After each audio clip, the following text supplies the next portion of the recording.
നമ്മളിവിടെ പ്രധാനമായിട്ടും മനസ്സുമായി ബന്ധപ്പെട്ട കാര്യങ്ങളാണ് നമ്മളിവിടെ സംസാരിക്കാൻ പോകുന്നത്. നമ്മൾ ക്ലാസിന്റെ ഭാഗമാണ്.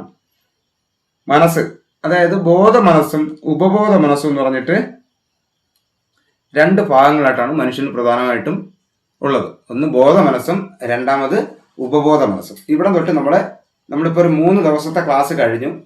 4ാമത്തെ ദിവസത്തെ ക്ലാസ് കഴിഞ്ഞിരിക്കുന്നു. 4 മനസ്സിന്റെ സബ് കോൺഷ്യസ് മൈൻഡിലെ 4 പാർട്ട് കഴിഞ്ഞിട്ടുണ്ട്.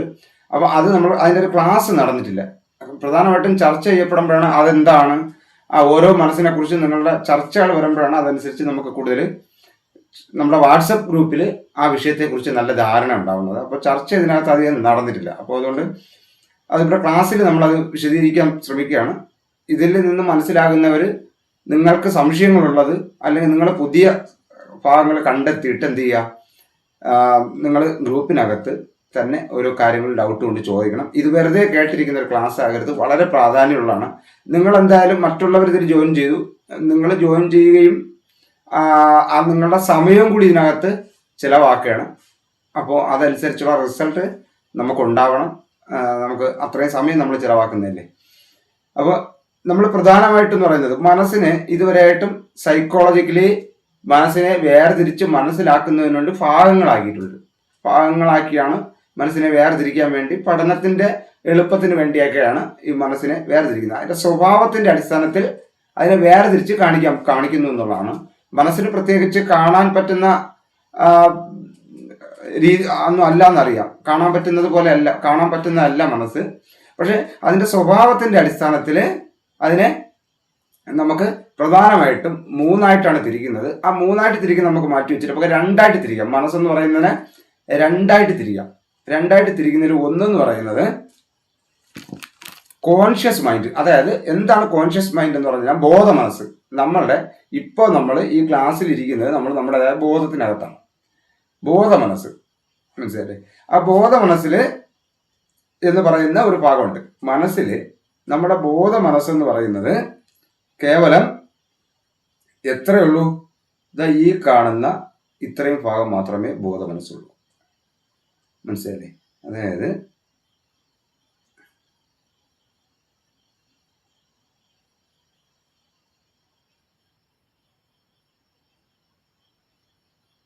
ഈ കാണുന്ന ഇത്രയും ഭാഗം, ഇതൊരു വലിയ മഞ്ഞുകെട്ടായിട്ട് നോക്കുക.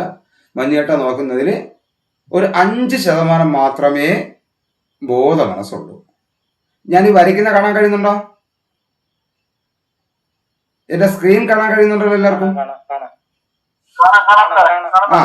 ഇല്ലെങ്കിൽ സ്ലൈഡ് ചെയ്ത് മാറ്റിയാൽ കാണാൻ പറ്റും കേട്ടോ. അപ്പൊ ഈ 5 അതായത് ഒരു വലിയ ഒരു കടലില് ഒരു മഞ്ഞുകെട്ട ഇരിക്കുന്നെങ്കിൽ അതിന്റെ മേൽ ഭാഗം കാണാൻ പറ്റുന്ന ഇത്രയും ഭാഗം മാത്രമാണ് നമ്മൾ ഇന്ന് ഈ പറയുന്ന ബോധ മനസ്സെന്ന് പറയുന്നത്. അതായത് ശരിക്കും പറഞ്ഞാൽ നമ്മളുടെ മനസ്സിന്റെ 5% മാത്രമേ ബോധ മനസ്സുള്ളൂ. ബാക്കി വരുന്ന 95% ഉപബോധ മനസ്സെന്ന് പറയുന്നതാണ്. നമുക്ക് പലപ്പോഴും നമ്മൾ എടുക്കുന്ന തീരുമാനങ്ങളിലൊന്നും നിൽക്കാത്തെന്ന് പറയുന്നത്, നമ്മൾ തീരുമാനങ്ങൾ എടുക്കുന്നത് ഏതാ? ഈ ബോധ മനസ്സാണ്. ബോധ മനസ്സിലാണ് തീരുമാനങ്ങൾ എടുക്കുന്നത്. പക്ഷേ നമ്മളെ പ്രവർത്തിപ്പിക്കുന്നത് എപ്പോഴും ഉപബോധ മനസ്സാണ്. അതിനെക്കുറിച്ച് ഞാൻ പറഞ്ഞുതരാം. ബോധ മനസ്സെന്ന് പറയുന്നത് 5% ഉള്ളൂ. ഉപബോധ മനസ്സെന്ന് പറയുന്നത് 95%, ബാക്കി വരുന്ന 95% ഉപബോധ മനസ്സാണ്. അപ്പോൾ അത് മനസ്സിലാക്കിയിരിക്കണം. 5% 95 ഇത് തമ്മിൽ നമ്മളെ ബോധത്തെക്കുറിച്ചൊക്കെ നമുക്ക് നല്ല ധാരണ ഉണ്ട്. പക്ഷെ ഉപബോധത്തെക്കുറിച്ചാണ്, സബ് കോൺഷ്യസ് മൈൻഡ് എന്ന് പറയുന്നത് ഉപബോധം എന്ന് പറയുന്ന. ബോധ മനസ്സെന്ന് പറയുന്നത് നമ്മൾ ഉറങ്ങുമ്പോൾ എന്ത് ചെയ്യും? ബോധ മനസ്സും ഉറങ്ങും. നമ്മൾ ഉണരുമ്പോൾ ബോധ മനസ്സ് ഉണരും. നമുക്ക് എന്തെങ്കിലും ആപത്തോ അല്ലെങ്കിൽ എന്തെങ്കിലും ആക്സിഡന്റോ ഒക്കെ പറ്റുമ്പോൾ ബോധ മനസ്സ് പോകും. ഇങ്ങനെ വന്നും പോയി നിൽക്കുന്ന ഒരു മനസ്സാണ് നമ്മളുടെ ബോധ മനസ്സെങ്കിൽ, നമ്മുടെ ഉപബോധ മനസ്സെന്ന് പറയുന്നത് നമ്മുടെ അമ്മയുടെ ഗർഭപാത്രത്തിലെ നമ്മളുടെ ജീവന്റെ തുടുപ്പ് ആദ്യം രൂപപ്പെടുന്ന സമയം മുതലേ എന്ത് ചെയ്യും? നമ്മുടെ ഉപബോധ മനസ്സ് തുടങ്ങിക്കഴിഞ്ഞാൽ പിന്നെ മരിക്കുന്നത് വരെയും അതെന്ത് ചെയ്യില്ല? പ്രവർത്തനം നിർത്തത്തില്ല. അതുകൊണ്ടാണ് നമ്മുടെ ശരീര നിയന്ത്രണ തലവുമായിട്ട് ബന്ധപ്പെട്ട് നമ്മുടെ ശരീരത്തിന്റെ ബാക്കിയുള്ള എല്ലാ ഭാഗങ്ങളെ കുറിച്ചൊക്കെ ക്ലിയർ ചെയ്യുന്നതിന്റെ കാരണം ഉപബോധ മനസ്സാണ്. ഇപ്പൊ ഉദാഹരണം പറഞ്ഞു കഴിഞ്ഞാൽ, നമ്മൾ ഉറങ്ങാനടുത്ത് നമ്മുടെ മനസ്സ്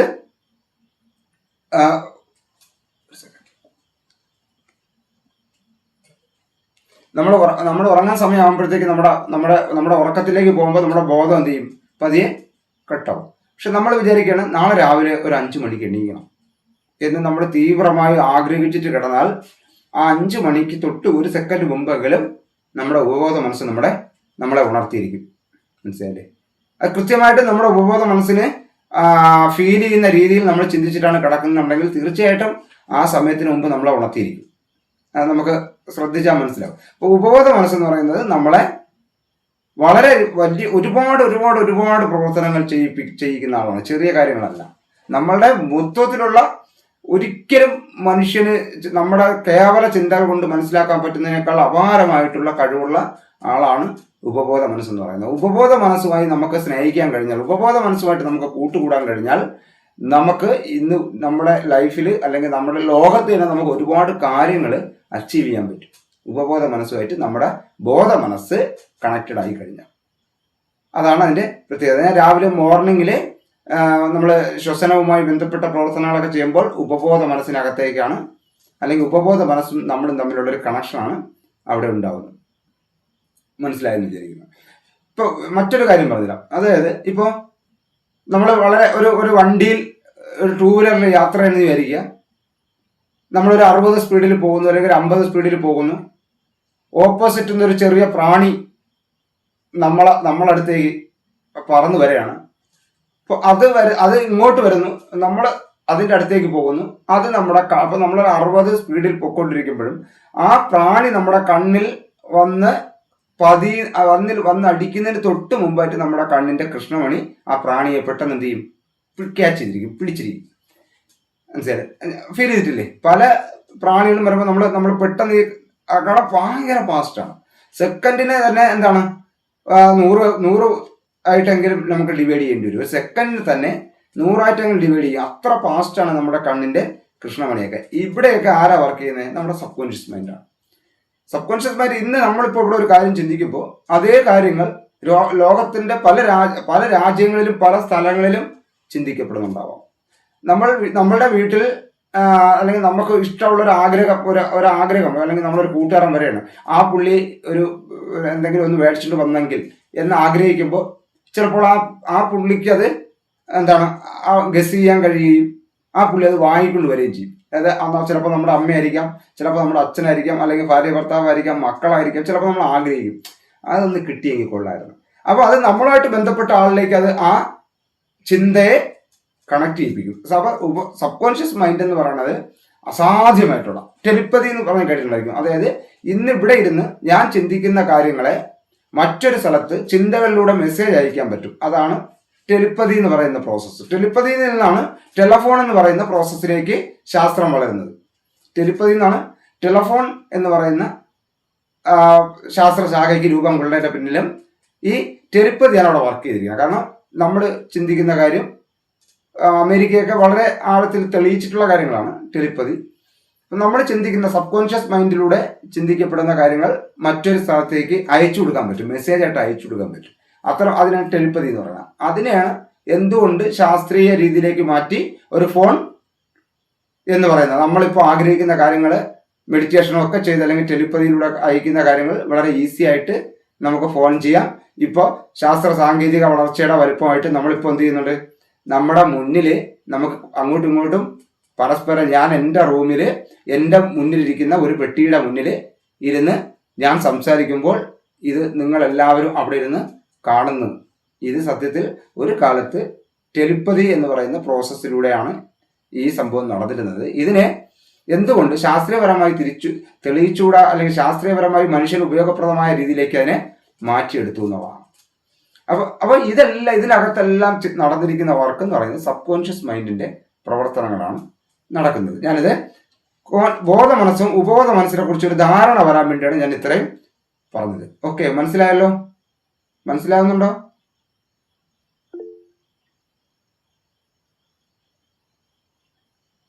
ഓക്കെ. പിന്നെ അപ്പൊ ഇതിന്റെ അകത്ത് മറ്റൊരു കാര്യം എന്ന് പറഞ്ഞാൽ ബോധ മനസ്സിന്റെ മെമ്മറി എന്ന് പറയുന്നത് ഷോർട്ട് ടൈം മെമ്മറിയാണ്. വളരെ കുറച്ച് സമയം മാത്രമേ നിൽക്കൂ. അത് കഴിഞ്ഞാൽ അതിൻ്റെ ആ ഓർമ്മ എന്ത് ചെയ്യും? നമ്മളിൽ നിന്ന് നഷ്ടമാവും. ബോധ മനസ്സിലുള്ള ഓർമ്മകൾ നമുക്ക് പെട്ടെന്ന് നഷ്ടമാവും. പക്ഷേ അത് ഓർമ്മിച്ച് വെക്കുക എന്ന് പറയുന്നത്, വീണ്ടും നമുക്ക് ഓർമ്മിച്ച് വെക്കുക എന്ന് പറയുന്നത്, ഈ ബോധ മനസ്സിൽ വരുന്ന മെസ്സേജിനെ ഇപ്പൊ അതായത് നമ്മൾ പഞ്ചേന്ദ്രിയങ്ങൾ എന്ന് പറയുന്നത് ഈ 5 ബോധ മനസ്സുമായി ബന്ധപ്പെട്ടാണ് പഞ്ചേന്ദ്രിയങ്ങൾ കിടക്കുന്നത്. പഞ്ചേന്ദ്രിയങ്ങൾ എന്ന് പറഞ്ഞാൽ അറിയാം, കണ്ണ്, മൂക്ക്, ത്വക്ക്, നാക്ക്, പിന്നെന്താണ്, കാത്, ശബ്ദം കേൾക്കുന്ന ഈ 5 ഇന്ദ്രിയങ്ങളെ കണക്ട് ചെയ്തിരിക്കുന്നത് നമ്മുടെ ബോധവുമായി ബന്ധപ്പെട്ടാണ്. ആദ്യം ബോധത്തിൽ വരികയും ഈ ബോധത്തിലൂടെ എന്ത് ചെയ്യും, സബ് കോൺഷ്യസ് മൈൻഡിലേക്ക് ട്രാൻസ്ലേറ്റ് ചെയ്യുകയും ചെയ്യും. സബ് കോൺഷ്യസ് മൈൻഡിലേക്കാണ് ഇവിടെ നിന്ന് ട്രാൻസ്ലേറ്റ്. സബ് കോൺഷ്യസ് മൈൻഡിനകത്തൊരു മെസ്സേജ് പാസ് ചെയ്ത് വീണാൽ അത് പിന്നെ പെട്ടെന്നൊന്നും പോകത്തില്ല. അതാണ് എൻ്റെ പ്രത്യേകത.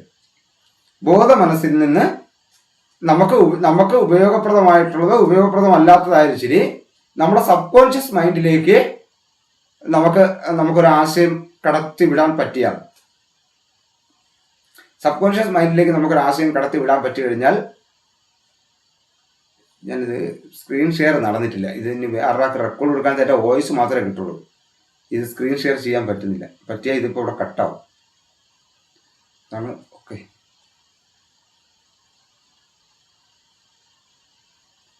അപ്പോൾ നമ്മുടെ ബോധ മനസ്സിൽ നിന്ന് ഉപബോധ മനസ്സിലേക്ക് ആശയങ്ങൾ കൈമാറുമ്പോഴാണ് ഇത് നമ്മളുടെ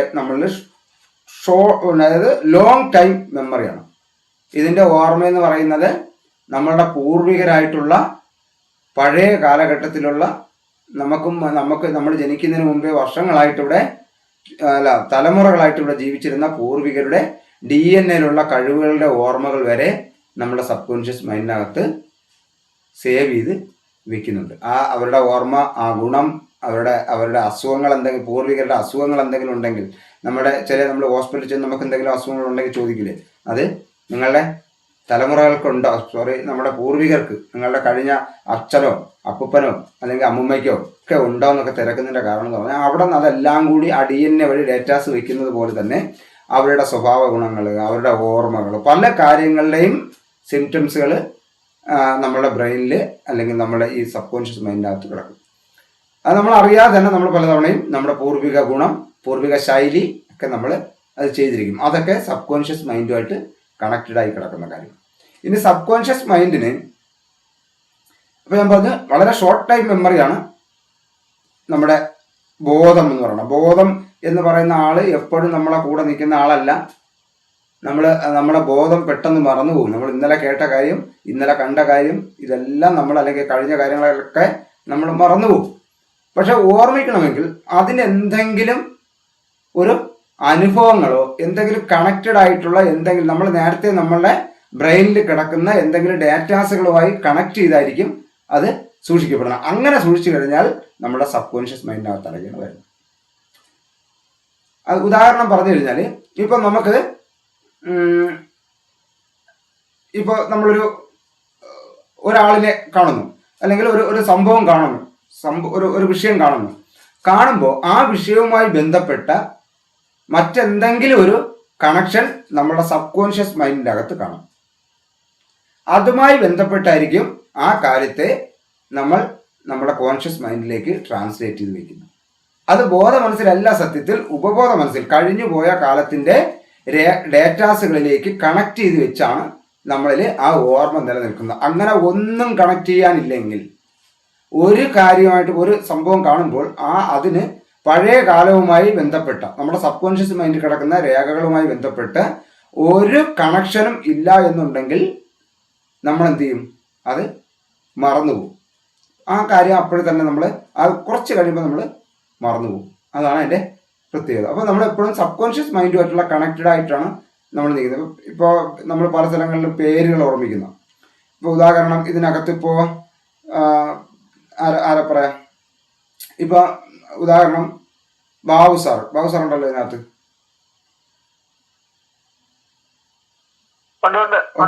ഓക്കെ, ബാബു. അപ്പൊ ബാബു എന്ന് പറയുമ്പോൾ എന്റെ പേര് ബാബു എന്ന് പറയുമ്പോൾ ഓട്ടോമാറ്റിക്കായിട്ട് ആ പേര് നമുക്ക് ഓർമ്മിച്ച് വയ്ക്കാൻ പറ്റും. നമ്മൾ പലപ്പോഴും പേരൊന്നും ഓർമ്മിച്ച് വയ്ക്കാറില്ല, പേര് പറഞ്ഞ് പെട്ടെന്ന് മറക്കാറുണ്ട്. അവിടെ നമ്മൾ പേരൊക്കെ ഓർമ്മിച്ച് വയ്ക്കാൻ പറ്റുന്ന സബ് കോൺഷ്യസ് മൈൻഡായിട്ട് കണക്ട് ചെയ്യണം. ബാബു എന്ന് പറയുന്ന ആള് ചിലപ്പോൾ ഓട്ടോ ഓടിക്കുന്ന ഒരാളായിരിക്കാം, അല്ലെങ്കിൽ മറ്റെന്തെങ്കിലും ഒരു പണി ചെയ്യുന്ന ഒരാളായിരിക്കാം. അല്ലെങ്കിൽ ഞാൻ ഉദാഹരണം ഓട്ടോ ഓടിക്കുകയാണെങ്കിൽ ഓട്ടോറിക്ഷ ഓടിക്കുന്ന ഒരു വ്യക്തിയാണെന്നുണ്ടെങ്കിൽ ആ വ്യക്തിയെ എനിക്ക് പരിചയമുള്ള ഒരു ബാവുമായിട്ട് കണക്ട് ചെയ്യും. ഇങ്ങനെയാണ് നിലവിലെ ആൾക്കാർ ബിസിനസ്സിലൊക്കെ കൂടുതൽ കാര്യങ്ങൾ ഓർമ്മിച്ച് വയ്ക്കുന്നതിൻ്റെ കാരണമാണ്. അതായത് എനിക്ക് പരിചയമുള്ള ഒരു ബാവു എന്ന് പറയുന്നത് എൻ്റെ മനസ്സിൽ ഏറ്റവും അടുത്ത് നിൽക്കുന്ന ആ ആളിനെ കണക്ട് ചെയ്യും. ആ കണക്ട് ചെയ്തിട്ട് ആ ഓട്ടോറിക്ഷയിൽ ആ പുള്ളിയും കൂടി ഇരിക്കുന്നതായിട്ട് പെട്ടെന്ന് അങ്ങ് ഇമാജിനേറ്റ് ചെയ്ത് കഴിഞ്ഞാൽ, അതായത് ഇപ്പോൾ നമ്മൾ കണ്ട ഇപ്പോൾ ബാബു സാറ് എന്ന് പറയുന്ന അല്ലെങ്കിൽ ബാബു എന്ന് പറയുന്ന ആ ആള്, ഞാൻ ഓട്ടോറിക്ഷ ഞാൻ ഉദാഹരണമാണ് പറയുന്നത്, പുള്ളിയുടെ ഇതല്ല പറയുന്നത്. അപ്പം ഞാൻ ഉദാഹരണം പറയാൻ വേണ്ടി ഓട്ടോറിക്ഷ പിടിച്ചാണ്. ആ ഓട്ടോറിക്ഷ അതിലെ ആ ഓട്ടോറിക്ഷ ഓടിക്കുന്ന ആളിൻ്റെ കൂടെ ഫ്രണ്ടിൽ എനിക്കിഷ്ടമുള്ള ബാബു എന്ന് പറഞ്ഞ ഒരാളിനെ കൂടെ അവിടെ കണക്ട് ചെയ്യണമെന്നുണ്ടെങ്കിൽ അത് സബ് മൈൻഡുമായിട്ടാണ് കണക്ട് ചെയ്യുന്നത്. പിന്നെ പേര് ആലോചിക്കുമ്പോൾ ഓട്ടോ അല്ലെങ്കിൽ ആ ആളിനെ പിന്നെ കാണുമ്പോൾ ഈ ആളിനെ കാണുമ്പോൾ തന്നെ എനിക്ക് ഇഷ്ടപ്പെട്ടൊരു എനിക്ക് എൻ്റെ മനസ്സിലുള്ള ആ ബാബു എന്ന് പറഞ്ഞ ആളിനെയും ഈ ആളിനെ കൂടെ ഞാൻ ഈ ഓട്ടോയിൽ കണക്ട് ചെയ്തിട്ടുണ്ട്, ഓട്ടോയുടെ ഫ്രണ്ടിൽ കണക്ട് ചെയ്തിട്ടുണ്ട്. ഇങ്ങനെ നമുക്ക് ഇത് നമ്മൾ ബോധപൂർവമല്ല നമ്മൾ ഇന്ന് അറിയാവുന്ന എല്ലാ കാര്യങ്ങളും അതിൻ്റെ ഒരു ഉപഘടകവുമായി ബന്ധപ്പെട്ട് നമ്മളെ ബ്രെയിനിൽ ഓർമ്മിച്ച് വെക്കുന്നത് തന്നെയാണ്. അങ്ങനെ തന്നെയാണ്. ഇതിപ്പോൾ ഞാൻ ഉദാഹരണം പറഞ്ഞു, ബോധപൂർവ്വം നമുക്ക് ഓർമ്മിച്ച് വയ്ക്കാൻ, അല്ലാതെ നമുക്ക് ഇന്ന് ഓർമ്മ നിൽക്കുന്ന എല്ലാ കാര്യങ്ങളെയും നമ്മൾ കണക്ട് ചെയ്തിരിക്കുന്നത് നമ്മുടെ സബ് കോൺഷ്യസ് മൈൻഡിൽ കിടക്കുന്ന ഡേറ്റാസുകളുമായി ബന്ധപ്പെട്ടാണ്. ഓക്കെ, ഇനി എനിക്ക് പറയാനുള്ള ഒരു കാര്യം എന്ന് പറഞ്ഞു കഴിഞ്ഞാൽ, നമുക്ക് നമ്മുടെ സബ് കോൺഷ്യസ് മൈൻഡിൻ്റെ ലാംഗ്വേജ് എന്താണെന്ന് കൂടെ ജസ്റ്റ് ഒന്ന് അറിഞ്ഞിരിക്കാം. സബ് കോൺഷ്യസ് മൈൻഡിൻ്റെ ഒരു ലാംഗ്വേജ് ഉണ്ട്.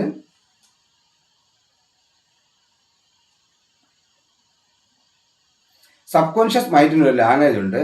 സബ് കോൺഷ്യസ് മൈൻഡിൻ്റെ ലാംഗ്വേജ് എന്ന് പറയുന്നത്, അതായത് നമ്മുടെ കോൺഷ്യസ് മൈൻഡിൻ്റെ ലാംഗ്വേജ് എന്ന് പറയുന്നത് ഒരു മലയാളിയെ സംബന്ധിച്ചിടത്തോളം, അല്ലെങ്കിൽ മലയാളം അറിയാവുന്ന കോൺഷ്യസ് എന്ന് പറഞ്ഞാൽ ബോധ മനസ്സ് കേട്ടോ, മലയാളിയെ സംബന്ധിച്ചിടത്തോളം മലയാളം മാത്രം അറിയാവുന്ന ഒരാളാണെങ്കിൽ ഈ ബോധ മനസ്സിൻ്റെ അകത്ത് മലയാളത്തിൽ പറഞ്ഞാൽ മാത്രമേ കാര്യങ്ങൾ മനസ്സിലാവൂ.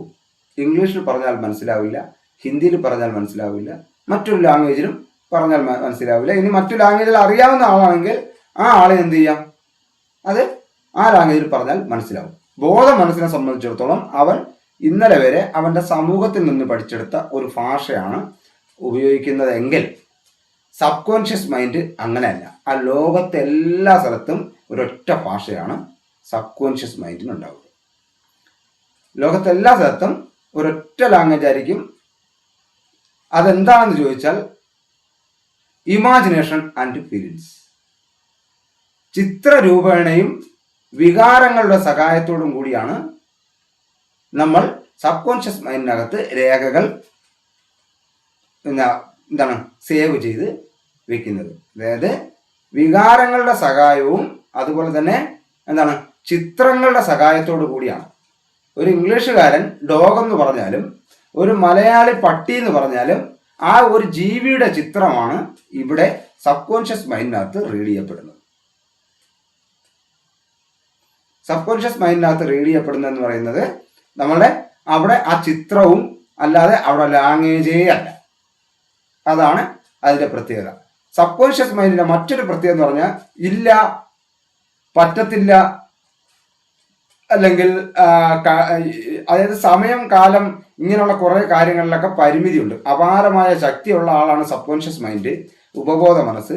പക്ഷേ വിവേചിച്ചറിയാനുള്ള കഴിവ് വളരെ കുറവാണ്. വിവേചിച്ചറിയാൻ പറ്റത്തില്ല, അതിന് ബോധ മനസ്സിനെ പറ്റും. സബ് കോൺഷ്യസ് മൈൻഡിന് വിവേചിച്ചറിയാനുള്ള കഴിവ് ലേശം കുറവുണ്ട്. അതായത് മനുഷ്യന്റെ ബോധ മനസ്സിന്, അതുകൊണ്ടാണ് നമ്മൾ പല തെറ്റിദ്ധാരണകളും നമ്മുടെ ജീവിതത്തിലുണ്ടാകുന്ന പല തെറ്റിദ്ധാരണകളും നമ്മുടെ ബോധ മനസ്സിൽ തെറ്റിദ്ധാരണയായിട്ട് ആഡ് ചെയ്യണമെങ്കിൽ അവിടെയും അത് വിശ്വസിക്കപ്പെടും.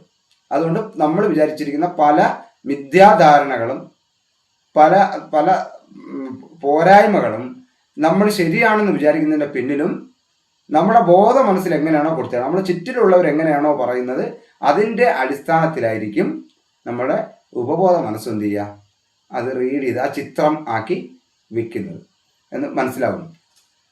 അപ്പോൾ ഒരു കാര്യം, ഇമാജിനേഷൻ ആൻഡ് ഫീലിങ്സ്. ഇപ്പം ഞാൻ ഉദാഹരണം പറയാം. എല്ലാവർക്കും കേൾക്കാൻ പറ്റുന്ന ഒന്ന് കേൾക്കുന്നുണ്ടല്ലോ. ഒന്ന് നിങ്ങളൊന്ന് ചിന്തിക്കാൻ വേണ്ടിയാണേ, ചിന്തിക്കാതിരിക്കാൻ വേണ്ടിയാണേ. ചിന്തിക്കാതിരിക്കാൻ വേണ്ടിയാണ് ഞാൻ പറയാൻ പോകുന്നത്. ഞാൻ പറയുന്ന കാര്യങ്ങൾ നിങ്ങൾ ചിന്തിക്കരുത്. ഓക്കെ, നിങ്ങളുടെ അമ്മയുടെ മുഖം നിങ്ങൾ മനസ്സിൽ ചിന്തിക്കരുത്. നിങ്ങളുടെ അച്ഛൻ്റെ മുഖം നിങ്ങൾ മനസ്സിൽ ഇപ്പോൾ ചിന്തിക്കരുത്, കാണരുത്. നിങ്ങളുടെ വീടിൻ്റെ അടുക്കള, കിച്ചൺ നിങ്ങളിപ്പോൾ കാണരുത്. നിങ്ങൾ മോഹൻലാലിന്റെ മുഖം ഇപ്പോൾ കാണരുത്, ഓർമ്മിക്കരുത്, ചിന്തിക്കരുത്. മമ്മൂട്ടിയുടെ മുഖം ഇപ്പോൾ ഓർമ്മിക്കരുത്. ഓക്കെ, ഞാൻ ഓർമ്മിക്കരുത് എന്നാണ് പറഞ്ഞതെങ്കിലും നിങ്ങൾക്ക് എന്താ റിസൾട്ട് കിട്ടിയേ? ജസ്റ്റ് ഒന്ന് പറയാമോ?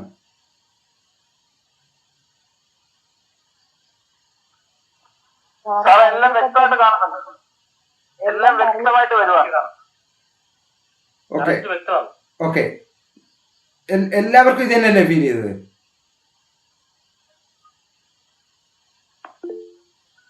ഓക്കെ, എല്ലാവർക്കും ഇതാണ് ഫീൽ.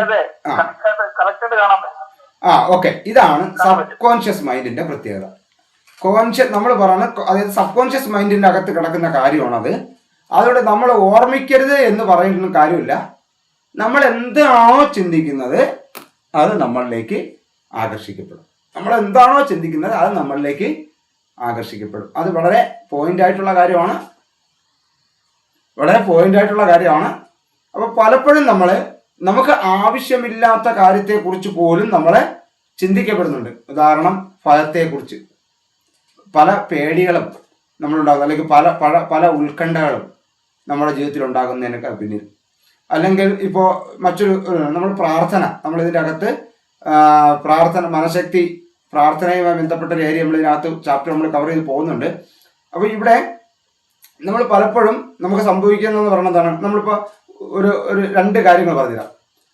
ഈ അസുഖം ബാധിച്ചിട്ടുള്ള, അല്ലെങ്കിൽ എന്തെങ്കിലും രോഗം ബാധിച്ചിട്ടുള്ള ഒരാൾ പ്രാർത്ഥിക്കുന്നു എന്ന് വിചാരിക്കുക. പ്രാർത്ഥന ഞാൻ സപ്പോർട്ട് ചെയ്യുകയല്ല, ഞാനൊരു ഉദാഹരണം പറയാണ്. പ്രാർത്ഥിക്കുന്നവർക്ക് പ്രാർത്ഥിക്കാം, പ്രാർത്ഥിക്കാത്തവർക്ക് പ്രാർത്ഥിക്കാതിരിക്കാം. ഏതും അവരവരുടെ യുക്തി കണക്കുള്ള കാര്യങ്ങളാണ്. നിലവിൽ പ്രാർത്ഥന ബഹുഭൂരിപക്ഷം ആൾക്കാരിൽ ഉള്ളതാണ്. അപ്പം നമ്മൾ അസുഖമുള്ള ഒരാൾ, അല്ലെങ്കിൽ നമുക്കിപ്പോൾ മറ്റെന്തെങ്കിലും പോരായ്മകളുള്ള ആൾക്കാർ എപ്പോഴും ആഗ്രഹിക്കുന്ന എന്തായിരിക്കും? എൻ്റെ അസുഖം മാറണമെന്നായിരിക്കും ആഗ്രഹിക്കുന്നത്. എൻ്റെ അസുഖം ഒന്ന് മാറിയെങ്കിൽ, എൻ്റെ അസുഖം ഒന്ന് പോയെങ്കിൽ, അല്ലെങ്കിൽ എനിക്ക് മറ്റെന്തെങ്കിലും അസ്വസ്ഥതകളുണ്ടെങ്കിൽ അത് പോയെങ്കിൽ എന്നായിരിക്കും ചിന്തിക്കുക.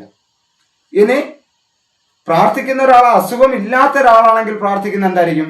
എനിക്ക് അസുഖം വരരുതേ എന്നായിരിക്കും. എനിക്ക് അസുഖം വരരുതേ എന്നായിരിക്കും പ്രാർത്ഥിക്കുന്നത്. അസുഖമുള്ള ഒരാൾ പ്രാർത്ഥിക്കുന്നത് എന്താണ്? എൻ്റെ അസുഖം മാറണേ എന്നായിരിക്കും. ഈ രണ്ട് ചിന്താഗതിയും സത്യത്തിൽ സബ് കോൺഷ്യസ് മൈൻഡിനെ അർത്ഥത്തോളം അതായത് സബ് കോൺഷ്യസ് മൈൻഡിന്റെ പ്രവർത്തനത്തിന്റെ ഇത് വെച്ച് നോക്കുകയാണെങ്കിൽ രണ്ട് പ്രാർത്ഥനയും നെഗറ്റീവാണ്. മനസ്സിലായി? അതായത് നമുക്ക് എൻ്റെ അസുഖം മാറണേ എന്ന് പറയുമ്പോഴും നമ്മളുടെ ഇമാജിനേഷൻ അസുഖത്തിലേക്കാണ് പോകുന്നത്, അസുഖത്തെക്കുറിച്ചാണ് ചിന്തിക്കുന്നത്. നേരത്തെ അച്ഛൻ്റെ മുഖം കാണരുത്, അല്ലെങ്കിൽ നമ്മുടെ അമ്മയുടെ മുഖം കാണരുത്, നമ്മുടെ വീട് കാണരുത്, അല്ലെങ്കിൽ നമ്മൾ മമ്മൂട്ടിയുടെ മുഖം കാണരുത്, മോഹൻലാലിൻ്റെ മുഖം കാണരുത് എന്ന് പറഞ്ഞപ്പോൾ കണ്ടതുപോലെ നമ്മുടെ അസുഖം മാറണേ, അല്ലെങ്കിൽ നമുക്കിപ്പോൾ നിലവിൽ നമ്മൾ എന്താണോ മാറ്റിയെടുക്കാൻ ശ്രമിച്ചുകൊണ്ടിരിക്കുന്നത്, എന്തൊക്കെയാണോ നമ്മുടെ പ്രോബ്ലംസുകൾ, ആ പ്രോബ്ലംസുകൾ മാറ്റിയെടുക്കുന്നതിന് വേണ്ടി നമ്മൾ ചിന്തിക്കുന്നത് സബ് കോൺഷ്യസ് മൈൻഡിന്റെ ഇമാജിനേഷൻ ആൻഡ് ഫീലിങ്സ് ആണ്. അത് തിരിച്ചു കൊടുക്കുന്ന കാലത്ത് മാത്രമേ അവിടെ ചേഞ്ച് വരുള്ളൂ. അപ്പോൾ നമ്മൾ കൃത്യമായിട്ടും നമ്മൾ കൊടുക്കുന്ന എന്താണ് ഇൻഫർമേഷൻ കൊടുക്കുന്നത്? നമ്മളുടെ അസുഖം മാറണേ എന്ന് പറയുമ്പോൾ മാറണേന്നോ മാറണമെന്നോ വരല്ലേന്നോ ഒക്കെ പറഞ്ഞാൽ സബ് കോൺഷ്യസ് മൈൻഡ് അങ്ങോട്ട് റീഡ് ചെയ്യാൻ പറ്റില്ല. ആ ആളില് അവിടെ ഇമാജിനേഷൻ ആൻഡ് ഫീലിങ്സ്. അപ്പൊ തീർച്ചയായിട്ടും എന്ത് ചെയ്യുക? അവിടെ എന്തായിരിക്കും പറയേണ്ടത്? അസുഖമുള്ള ഒരാൾ പ്രധാനമായിട്ടും പറയേണ്ടതെന്ന് പറയുന്നത് എനിക്ക് എന്ത് വേണം? സുഖം ലഭിക്കണേ. സുഖം എന്ന് പറയുന്ന ഒരു ഇമാജിനേഷനും സുഖമെന്ന് പറയുന്ന ഒരു ഫീലിങ്സും. നമുക്ക് സുഖം ഉണ്ടാകുമ്പോഴേ ഉണ്ടാവണം ഫീലിങ്സ് നമ്മൾ ഇപ്പോഴെന്ത് ചെയ്യാം? ക്രിയേറ്റ് ചെയ്യാം. അത് അങ്ങനെ സബ് കോൺഷ്യസ് മൈൻഡിന്റെ ലാംഗ്വേജിലേക്ക്, അല്ലെങ്കിൽ സബ് കോൺഷ്യസ് മൈൻഡിനെ ബോധ്യപ്പെടുത്തി കൊടുക്കാൻ പറ്റുള്ളൂ. എനിക്ക് ഈ വികാരമാണ് വേണ്ടത്, എനിക്ക് സുഖത്തിന്റെ വികാരമാണ് വേണ്ടതെന്ന് തോന്നണമെങ്കിൽ നമുക്ക് സുഖം എന്ന് പറയുന്ന വികാരം നമ്മൾ സ്വയം ക്രിയേറ്റ് ചെയ്യണം. അതേസമയം നമുക്ക് അസുഖമാണ് എന്ന വികാരം നമ്മൾ ക്രിയേറ്റ് ചെയ്താൽ സബ് കോൺഷ്യസ് മൈൻഡ് അസുഖം എന്ന സാധനം വീണ്ടും ഉണ്ടാക്കി തരുള്ളൂ. അവർ എങ്ങനെ നമ്മൾ അതായിരിക്കും ആവശ്യപ്പെടുന്നതാണ്. അദ്ദേഹത്തിന് സബ് കോൺഷ്യസ് മൈൻഡ് വേറൊരു തലത്തിൽ വിവേചിച്ചറിയാൻ പറ്റാത്ത ഒരാളും കൂടിയാണ്. നമ്മൾ എന്താണോ കൊടുക്കുന്നത് ഇൻഫർമേഷൻ അതേപോലെ സ്വീകരിക്കുന്ന ആളാണ്. ഒരസുഖവും ഇല്ലാത്ത ആള്, ഒരു ബുദ്ധിമുട്ടും ഇല്ലാത്ത ആള് പ്രാർത്ഥിക്കുമ്പോൾ എനിക്കൊരു ബുദ്ധിമുട്ടും വരല്ലേ എന്ന് പറയുമ്പോൾ അവന് ബുദ്ധിമുട്ടാണ് കൂടുതൽ വരാൻ സാധ്യത, അവന് അസുഖങ്ങളാണ് വരാൻ സാധ്യത. എനിക്ക് ഒരു ബുദ്ധിമുട്ടും ഇല്ലെങ്കിൽ ഞാൻ ഇപ്പോൾ സുഖത്തിലാണ്. അങ്ങനെയെങ്കിൽ എനിക്ക് ഇപ്പോൾ ലഭിച്ചിരിക്കുന്ന സുഖം അതേപോലെ എനിക്ക് എപ്പോഴും ഉണ്ടാകണം എന്ന് മാത്രം ചിന്തിക്കുന്ന പോസിറ്റീവാണ്. അവിടെ നമ്മൾ എന്ത് ചെയ്യണം? നമ്മൾ അസുഖമെന്ന് വരല്ലേ എന്ന് പറയുമ്പോൾ അസുഖം വരുന്നാൾ എന്ത് അവസ്ഥയെന്ന് നമ്മൾ ചിന്തിച്ച് അതിന് സ്വയം ഫീലിങ്സ് ആയാൽ ഉപബോധ മനസ്സിന് ഫീലിങ്സ് ആൻഡ് ഇമാജിനേഷൻ. എന്തെങ്കിലും ഡൗട്ടുകൾ ഉണ്ടെങ്കിൽ ചോദിക്കണം. ഇത് വ്യക്തമായോ ഇല്ല എന്നുള്ള കാര്യം നമ്മൾ പറയണം. മനസ്സിലായില്ലേ? അതുകൊണ്ട് ഞാൻ ഇത്രയും ഉദാഹരണങ്ങൾ പറയുന്നു. ഓക്കെ, മനസ്സിലായോ?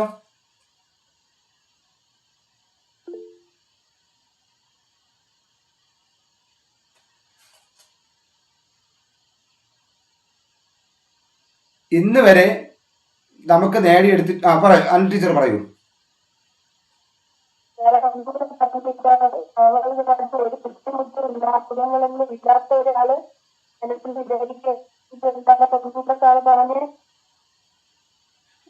ഒന്ന് പറയാമോ?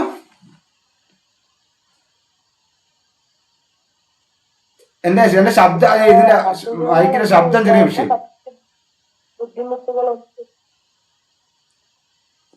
ഒരു സെക്കൻഡ്, ഞാൻ ഇതിന്റെ സ്പീക്കർ ഒന്ന് ഓണാക്കാം. അസുഖങ്ങളൊന്നും ഇല്ലാത്ത, ബുദ്ധിമുട്ടുകളൊന്നും ഇല്ലാത്ത ഒരാള് മനസ്സിൽ കേൾക്കാമോ? ഇപ്പൊ കേക്കാം. ഒന്ന് ചെറിയ അറപ്പുണ്ട്. അത് ഇതിന്റെ ടാബിന്റെ കുഴപ്പമാണെന്ന് സംശയമുണ്ട്. പറഞ്ഞോ. മറ്റു ബുദ്ധിമുട്ടുകളൊന്നും, അസുഖങ്ങൾ പോലുള്ള ബുദ്ധിമുട്ടുകളൊന്നും ഇല്ലാത്തവര് ഫീൽ ചെയ്യേണ്ടത് എന്താണെന്ന് ഒന്നും കൂടെ റിപ്പീറ്റ് ചെയ്യാനാണ് ഞാൻ പറഞ്ഞത്. ഓക്കെ. അതായത് അസുഖങ്ങളൊന്നും ഇല്ലാത്തവർ പ്രധാനമായിട്ടും ചിന്തിക്കേണ്ട ഒരു കാര്യം എന്ന് പറഞ്ഞു കഴിഞ്ഞാൽ അവൻ ഓൾറെഡി സുഖത്തിലാണല്ലോ. അപ്പോൾ ആ സുഖം നിലനിർത്തണം. ആ സുഖം അതേപോലെ നിലനിർത്തണമെന്ന് മാത്രമാണ് എന്ത് ചെയ്യുന്നത് അവിടെ പ്രാർത്ഥനയ്ക്ക് അർത്ഥമുള്ളൂ. അല്ലെങ്കിൽ അത് നിലനിർത്തും. ഈ സുഖം, എനിക്കിപ്പോ സുഖമുണ്ട്, പിന്നെ അസുഖം വരരുതേ എന്ന് ചിന്തിക്കപ്പെടേണ്ട കാര്യമില്ല, ഫീൽ ചെയ്യേണ്ട കാര്യമില്ല എന്ന് പറയാണ്. എനിക്ക് ഓൾറെഡി സുഖമുണ്ട്. അപ്പൊ എന്നാൽ അസുഖം വരാതിരിക്കാനുള്ള മരുന്ന് അല്ലെങ്കിൽ ആഹാരം കാര്യങ്ങൾ അതൊക്കെ ആവാം. പക്ഷേ ഇവൻ ഫീലിങ്സ് ആവുകയാണ്. എനിക്ക് എന്തെങ്കിലും സംഭവിക്കുമോ, എനിക്ക് എന്തെങ്കിലും പ്രശ്നം ഉണ്ടാകുമോ എന്ന് ചിന്തിക്കപ്പെടണം. അത് അവന് കൂടുതൽ നെഗറ്റീവായിട്ട് വരുമെന്നാണ് പറഞ്ഞത്. ഓക്കെ. അപ്പൊ ഇവിടെ ഉപബോധ മനസ്സിന്റെ ഒരു കഴിവിനെ കുറിച്ചാണ് ഞാൻ പറഞ്ഞത്. വളരെയധികം ആഴത്തിൽ നിങ്ങൾ ശ്രദ്ധിക്കുക. നമ്മുടെ മനസ്സിലേക്ക് എന്ത് ഇൻഫർമേഷൻ ആണോ, എന്ത് ഫീലിങ്സും എന്ത് ഇമാജിനേഷൻ ആണോ കൊടുക്കുന്നത് അതിന്റെ അർത്ഥത്തിലായിരിക്കും എപ്പോഴും. അതായത് അപ്പോൾ നമ്മൾ ഇനി പറയാൻ വേണ്ട ബോധതലത്തെ കുറിച്ചാണ് പറഞ്ഞത്. 5% നമ്മുടെ കോൺഷ്യസ് മൈൻഡ് ഉള്ളത്. ബാക്കി 95% സബ് കോൺഷ്യസ് മൈൻഡാണ്. അപ്പോൾ ബോധ മനസ്സെന്ന് പറയുന്നത് നമ്മളിപ്പോ നമ്മുടെ ബോധപൂർവം നമ്മുടെ ജീവിതത്തിൽ ഇപ്പോൾ നിൽക്കുന്ന അവസ്ഥയിൽ നമുക്ക് ചിന്തിക്കപ്പെടുന്ന ഇതിനെയാണ് ബോധ മനസ്സെന്ന് പറയുന്നത്. ബോധ മനസ്സ്. ഇനി നമ്മൾ ബോധതലത്തിന്റെ ഘടകങ്ങളെ കുറിച്ച് പറയണം. അതായത് ബോധതലം പ്രധാനമായിട്ടും ഈ 5 ഇന്ദ്രിയങ്ങളെ കേന്ദ്രീകരിച്ചായിരിക്കും ഇരിക്കുന്നത്. ഈ തലത്തിലുള്ള മനസ്സിന്റെ പ്രവർത്തനം പഞ്ചേന്ദ്രിയങ്ങളാൽ പരിമിതപ്പെടുത്തുന്നു. അതായത് കാണുന്നതും കേൾക്കുന്നതും പറയുന്നതും രുചിക്കുന്നതും തൊടുന്നതുമായിട്ടുള്ള കാര്യങ്ങളാണ് പ്രധാനമായിട്ടും ഉള്ളത്. അപ്പൊ ഈ 5 തലങ്ങളിലൂടെയാണ് നമ്മളുടെ ബോധ മനസ്സിലേക്ക് മെസ്സേജുകൾ പാസ് ചെയ്യുന്നത്. എന്നാൽ ഉപബോധ മനസ്സ് എന്ന് പറയുന്നത് ബോധ മനസ്സിൽ മെസ്സേജുകൾ പാസ് ചെയ്തിട്ട് ബോധ മനസ്സ് വഴിയേ ഉപബോധ മനസ്സിലേക്ക് മാറാൻ പറ്റൂ. ബോധ മനസ്സിലൂടെ മാത്രമേ. ഒരു സെക്കൻഡ്. അപ്പോൾ നമ്മുടെ ബോധത്തിൽ, അതായത് നമ്മൾ രുചിക്കുന്നത്, ടച്ച് ചെയ്യുന്നത്, കാണുന്നത്, കേൾക്കുന്നത്, മണക്കുന്നത്, ഇത്രയും കാര്യങ്ങൾ ബോധ മനസ്സിലേക്ക് വരികയും അവിടെ ഉണ്ടാകുന്ന ഫീലിങ്സും ഇമാജിനേഷനുമായിട്ട് ബന്ധപ്പെട്ട കാര്യങ്ങളെ പെട്ടെന്ന് എങ്ങോട്ട് കണക്ട് ചെയ്യും? നമ്മളുടെ ഉപബോധ മനസ്സിനകത്തേക്ക് കണക്ട് ചെയ്യും. ഉപബോധ മനസ്സിനകത്തേക്ക് പെട്ടെന്ന് ഇതിനെ കണക്ട് ചെയ്യും. അപ്പോൾ നമ്മൾ ഇന്ന് ഉപബോധ മനസ്സിൽ ഏറ്റവും കൂടുതൽ കിടക്കുന്നത് വിജയമാണോ പരാജയമാണോ എന്നുള്ള കാര്യമാണ് നോക്കാം. നമ്മൾ ഏറ്റവും കൂടുതൽ ഫീൽ ചെയ്തിട്ടുള്ളത് നമുക്ക് കിട്ടിയിട്ടുള്ള സന്തോഷത്തെക്കുറിച്ചാണോ, സന്തോഷമാണോ നമ്മൾ ഏറ്റവും കൂടുതൽ ഫീൽ ചെയ്തിട്ടുള്ളത്, ഏറ്റവും കൂടുതൽ ഒരുപാട് നേരം ഇരുന്ന് ആലോചിച്ചിട്ടുള്ളത്, ഏറ്റവും കൂടുതൽ ചിന്തിച്ചിരുന്നിട്ടുള്ളത് നമ്മളുടെ വിജയവും സന്തോഷവും ആനന്ദവുമായ കാര്യങ്ങൾക്കാണോ, അതേ നമ്മളുടെ പരാജയവും നമ്മളുടെ ദുഃഖവും നമ്മളുടെ നഷ്ടവും നമ്മളെ പരിഹസിക്കപ്പെട്ടതും ഇത്തരം കാര്യങ്ങളിലാണോ നമ്മൾ കൂടുതൽ സമയം ചെലവാക്കിയത്, കൂടുതൽ നേരം ആലോചിച്ചത്, കൂടുതൽ നേരം ഫീൽ ചെയ്തത്, കൂടുതൽ നേരം അതിനുവേണ്ടി നമ്മുടെ ചിന്തയെ മാറ്റിവെച്ചത്? ഇതിന്റെ അടിസ്ഥാനത്തിലായിരിക്കും സബ് കോൺഷ്യസ് മൈൻഡിന്റെ അകത്ത് വിജയിക്കണോ പരാജയപ്പെടണോ എന്നുള്ള ഡേറ്റാസുകൾ കിടക്കുന്നത്. കണക്ട് ആവുന്നുണ്ടെന്ന് ഞാൻ വിചാരിക്കുന്നു.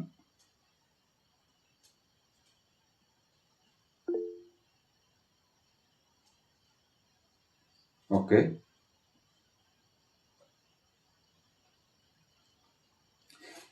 ഈ ബോധ മനസ്സിന് മറ്റൊരു പ്രത്യേകത എന്ന് പറഞ്ഞാൽ, അതായത് ബോധ മനസ്സിൽ നമുക്ക് ഒരു സമയത്ത് ഒരു പ്രവൃത്തി മാത്രമേ ചെയ്യാൻ പറ്റൂ. നമ്മളെ ബോധതലത്തിൽ ഒരു സമയം ഒരു പ്രവൃത്തി മാത്രമേ ചെയ്യാൻ പറ്റൂ. മനസ്സിലായി? അതായത് ഇപ്പൊ ഉദാഹരണം, ഒരു ചെയർ ഉണ്ടെന്ന് വിചാരിക്കുക. അതായത് എനിക്ക് കഴിയും എന്ന് ചിന്തിക്കപ്പെടുമ്പോൾ എനിക്ക് കഴിയില്ല എന്ന് ചിന്തിക്കാൻ പറ്റും. രണ്ടും കൂടെ ഒരുമിച്ച് ഓപ്പോസിറ്റ് രണ്ട് കാര്യങ്ങളും കൂടെ ഒരുമിച്ച് ചിന്തിക്കാൻ പറ്റുന്നതല്ല. അത് നമ്മൾ മനസ്സിലാക്കുക. മനസ്സിലായില്ലേ? എനിക്ക് കഴിയും എന്നുള്ളതും എനിക്ക് കഴിയില്ല എന്ന് പറയുന്നതും ഒരുമിച്ച് ചിന്തിക്കാൻ പറ്റില്ല. പക്ഷേ ഇതിന്റെ ഒരു വിഷയം എന്ന് പറയുന്നത് എന്നാ, അതായത് വളരെ പെട്ടെന്ന് മാറി മാറി ചിന്തിക്കാം. ചിലപ്പോൾ എനിക്ക് പറ്റും, അത് കഴിഞ്ഞിട്ട് പറ്റൂല എന്ന് മാറും. രണ്ടും കൂടെ ഒരുമിച്ച് പറ്റൂല. പക്ഷെ ഈ വന്നിരിക്കുന്നതിന്റെ വേഗതയുടെ അടിസ്ഥാനത്തിലാണ് ഇരിക്കുന്നത്. അതായത് ഒരു ഇരിപ്പിടത്തിൽ ഒരേ സമയത്ത് രണ്ടു പേർക്ക് ഇരിക്കാൻ കഴിയാത്തതുപോലെ ബോധ മനസ്സിന് ഒരേ സമയത്ത് ഒന്നിലധികം ചിന്തകൾ ഉൾക്കൊള്ളാൻ കഴിയില്ല. ശരി, ഒരാൾ ഇരിപ്പിടത്തിൽ നിന്ന് എഴുന്നേറ്റാൽ ഉടൻ മറ്റേ ആൾക്ക് ഇരിക്കാം.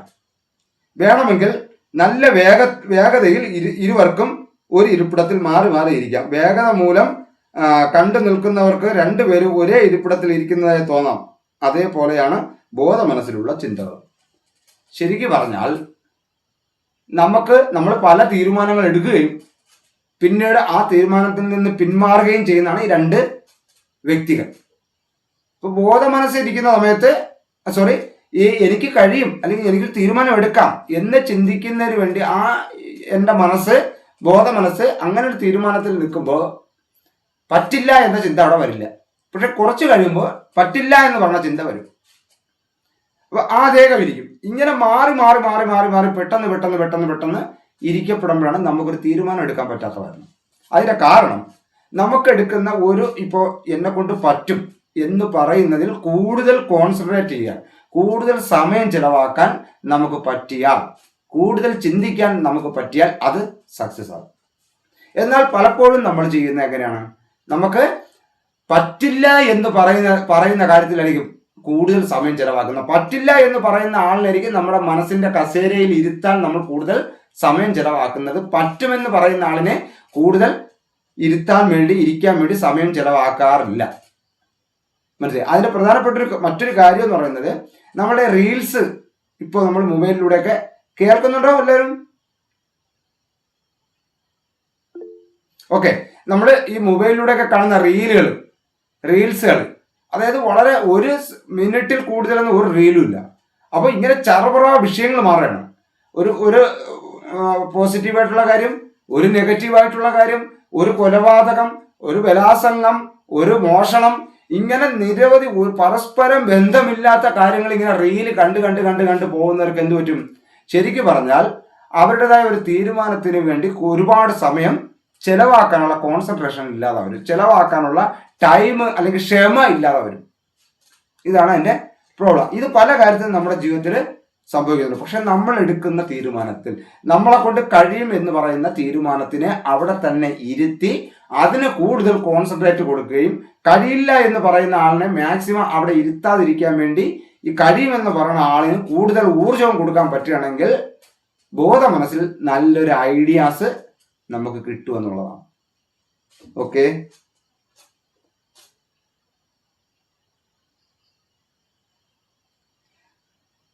അതായത് പരസ്പരം വിരുദ്ധമായിട്ടുള്ള ചിന്തകൾ ബോധതലത്തിൽ മാറി മാറി വരുമ്പോൾ ഒരേ സമയം ഒന്നിലധികം ചിന്തകൾ നമ്മിലുള്ളതായി നമുക്ക് കാണാൻ പറ്റും, തോന്നാം.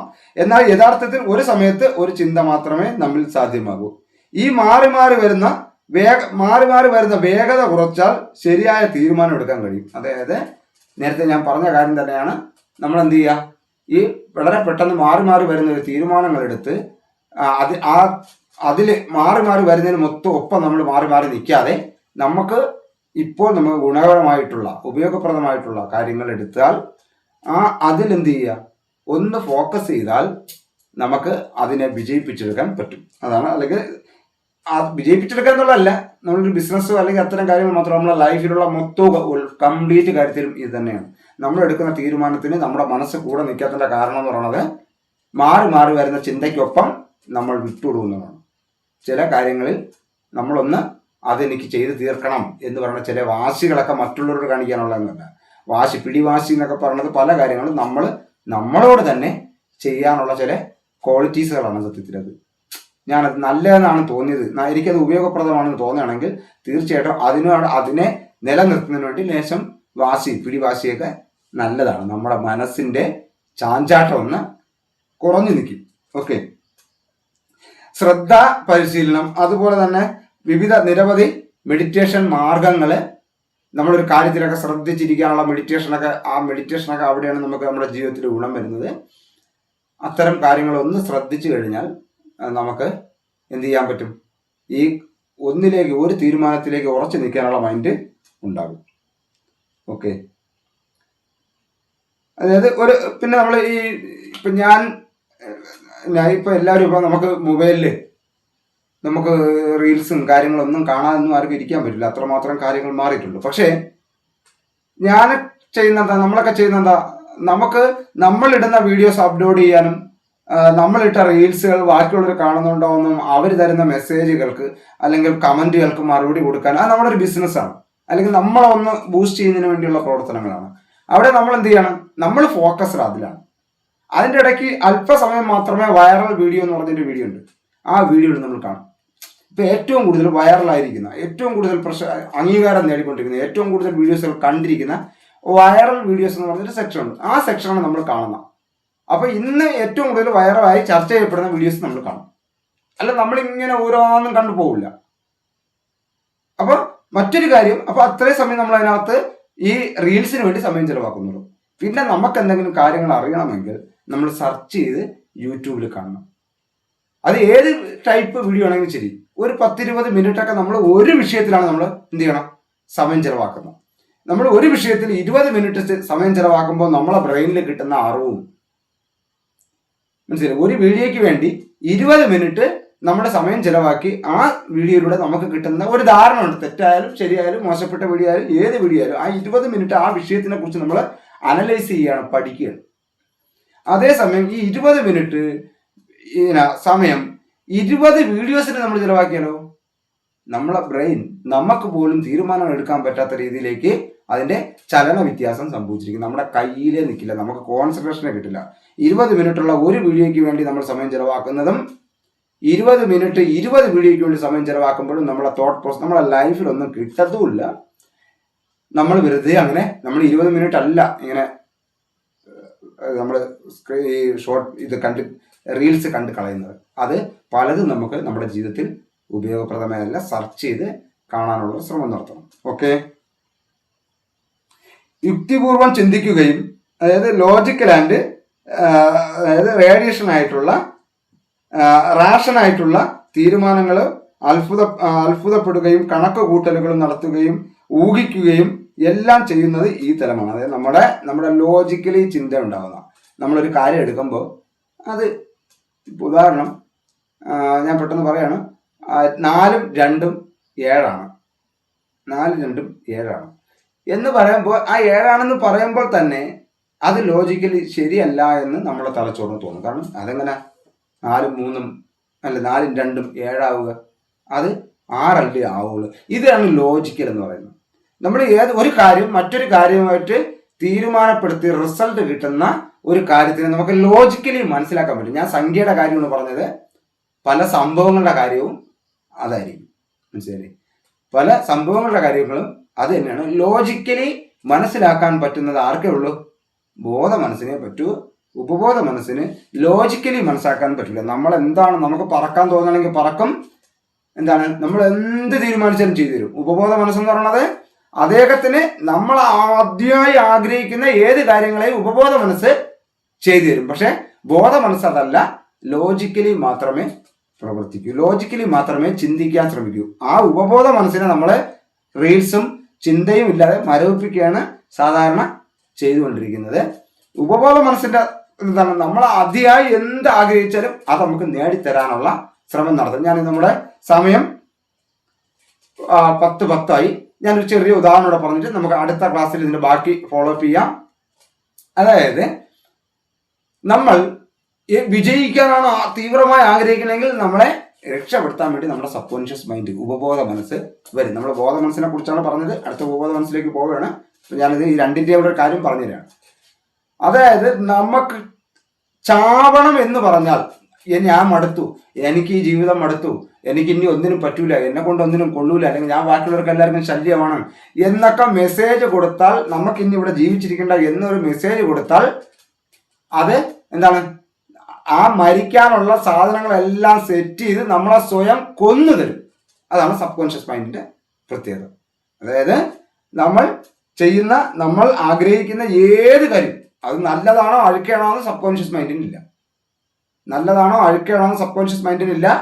നമ്മൾ ജീവിതം മടുത്തുപോയി, ക്ഷീണിച്ചു പോയി, അല്ലെങ്കിൽ ഇനി ഇത് പറ്റില്ല, എന്നെ കൊണ്ട് പറ്റില്ല, ഞാൻ എല്ലാവർക്കും ശല്യമാണ്, ഇനി അവിടെ നിന്ന് ജീവിച്ചിരിക്കുന്നത് എന്ന് പറഞ്ഞാൽ നമ്മുടെ സബ് കോൺഷ്യസ് മൈൻഡ് നമ്മളെ ഈ ജീവനെ വരെ ഇല്ലാതാക്കി, അതായത് ബോഡിയാക്കി തരാനുള്ള കഴിവ് ആർക്കുണ്ട്? സബ് കോൺഷ്യസ് മൈൻഡിന് ഉണ്ട്.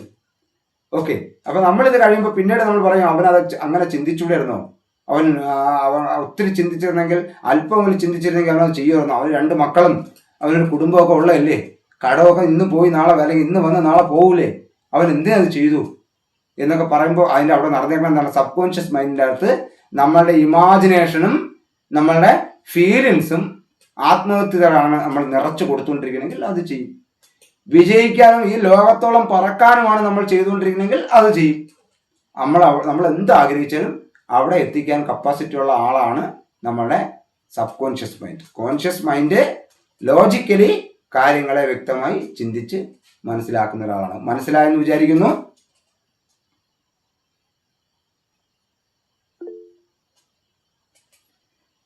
ഓക്കെ, നമുക്ക് അടുത്ത ക്ലാസ്സിൽ നമുക്ക് സബ് കോൺഷ്യസ് മൈൻഡിലേക്ക് പോവാം.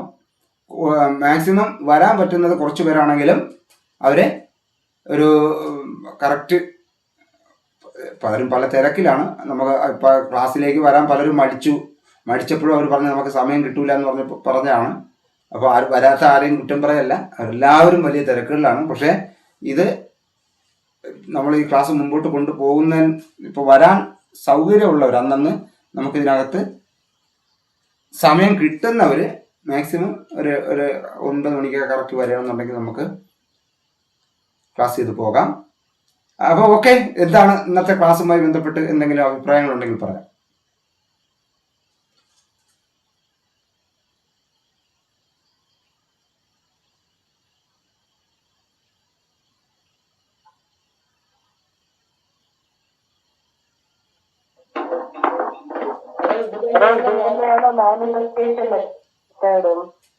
കേട്ടില്ല,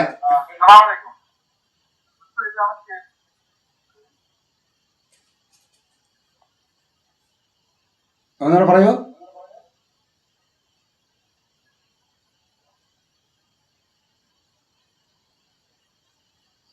കേട്ടില്ല.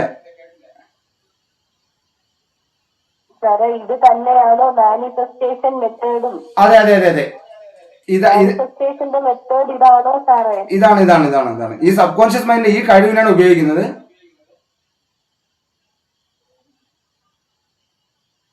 പക്ഷെ അതിനെ നമ്മൾ വ്യക്തമായി പഠിക്കാതെ, വ്യക്തമായി അറിയാതെ നമ്മൾ ചെയ്യുന്നത് ഒരു തരത്തിൽ, ഞാൻ മാനിഫെസ്റ്റേഷൻ എന്ന് പറഞ്ഞ ആ ഒരു പ്രോസസ്സിനോട് അത്ര പൂർണ്ണമായിട്ടും യോജിക്കുന്ന ഒരാളല്ല. എന്തുകൊണ്ടെന്നാൽ അതിന് കഴിവില്ല എന്നുള്ളതല്ല, മാനിഫെസ്റ്റേഷൻ നമുക്ക് ചെയ്യാൻ പറ്റും. നമ്മൾ ആഗ്രഹിക്കുന്ന എന്ത് കാര്യങ്ങളെയും നമുക്ക് നേടിയെടുക്കാൻ കഴിയുന്ന ഈ പ്രോസസ്സിന് തന്നെയാണ്, നമ്മളിപ്പോൾ ഞാൻ പറഞ്ഞ സബ് കോൺഷ്യസ് മൈൻഡിന്റെ ഈ പ്രോസസ്സിന് തന്നെയാണ് നമ്മൾ മാനിഫെസ്റ്റേഷൻ നമുക്ക് നേടിയെടുക്കാൻ പറ്റുന്നതെന്ന് നമ്മൾ പറയുന്നത്. പക്ഷേ എന്നെ സംബന്ധിച്ചിടത്തോളം അതായത് നമുക്ക് ആവശ്യമുള്ളത് പ്രകൃതിക്കും പ്രപഞ്ചത്തിനും നമ്മുടെ പൂർവികരെ പോലെ ശക്തി ഉണ്ടെന്ന് വിശ്വസിക്കുന്ന ഒരാളാണ് ഞാൻ.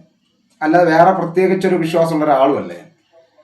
അപ്പോൾ നമുക്ക് ആവശ്യമുള്ളതിന് വേണ്ടി നമ്മൾ തയ്യാറായി നിന്നു കഴിഞ്ഞാൽ നമുക്ക് പ്രപഞ്ചവും പ്രകൃതിയും നമുക്ക് ഓൾറെഡി കൊണ്ടു തരും. പ്രത്യേകിച്ച് മാനിഫെസ്റ്റേഷൻ ചെയ്യേണ്ട കാര്യമില്ല. മനസ്സിലായില്ലേ? പ്രത്യേകിച്ച് നമ്മൾ ചെയ്യാൻ വേണ്ടി ശ്രമിക്കുമ്പോൾ അതിനകത്ത് ചില കള്ളത്തരങ്ങളും അല്ലെങ്കിൽ പ്രപഞ്ച ഒരു എന്താ പറയും, ഒരു ചതി അതിനകത്തുണ്ട്. ചതിയുണ്ട്. എന്താണെന്ന് ചോദിച്ചു കഴിഞ്ഞാൽ ആ ചോദ്യം ചോദിച്ചുകൊണ്ട് അത് പറയാം. അതായത് നമ്മൾ ഇന്ന് ജീവിച്ചിരിക്കുന്ന ഈ കാലഘട്ടത്തില് എന്ത് പറ്റി സാറേ? കേട്ടില്ല. ബാബു സാർ എന്താ പറഞ്ഞേ?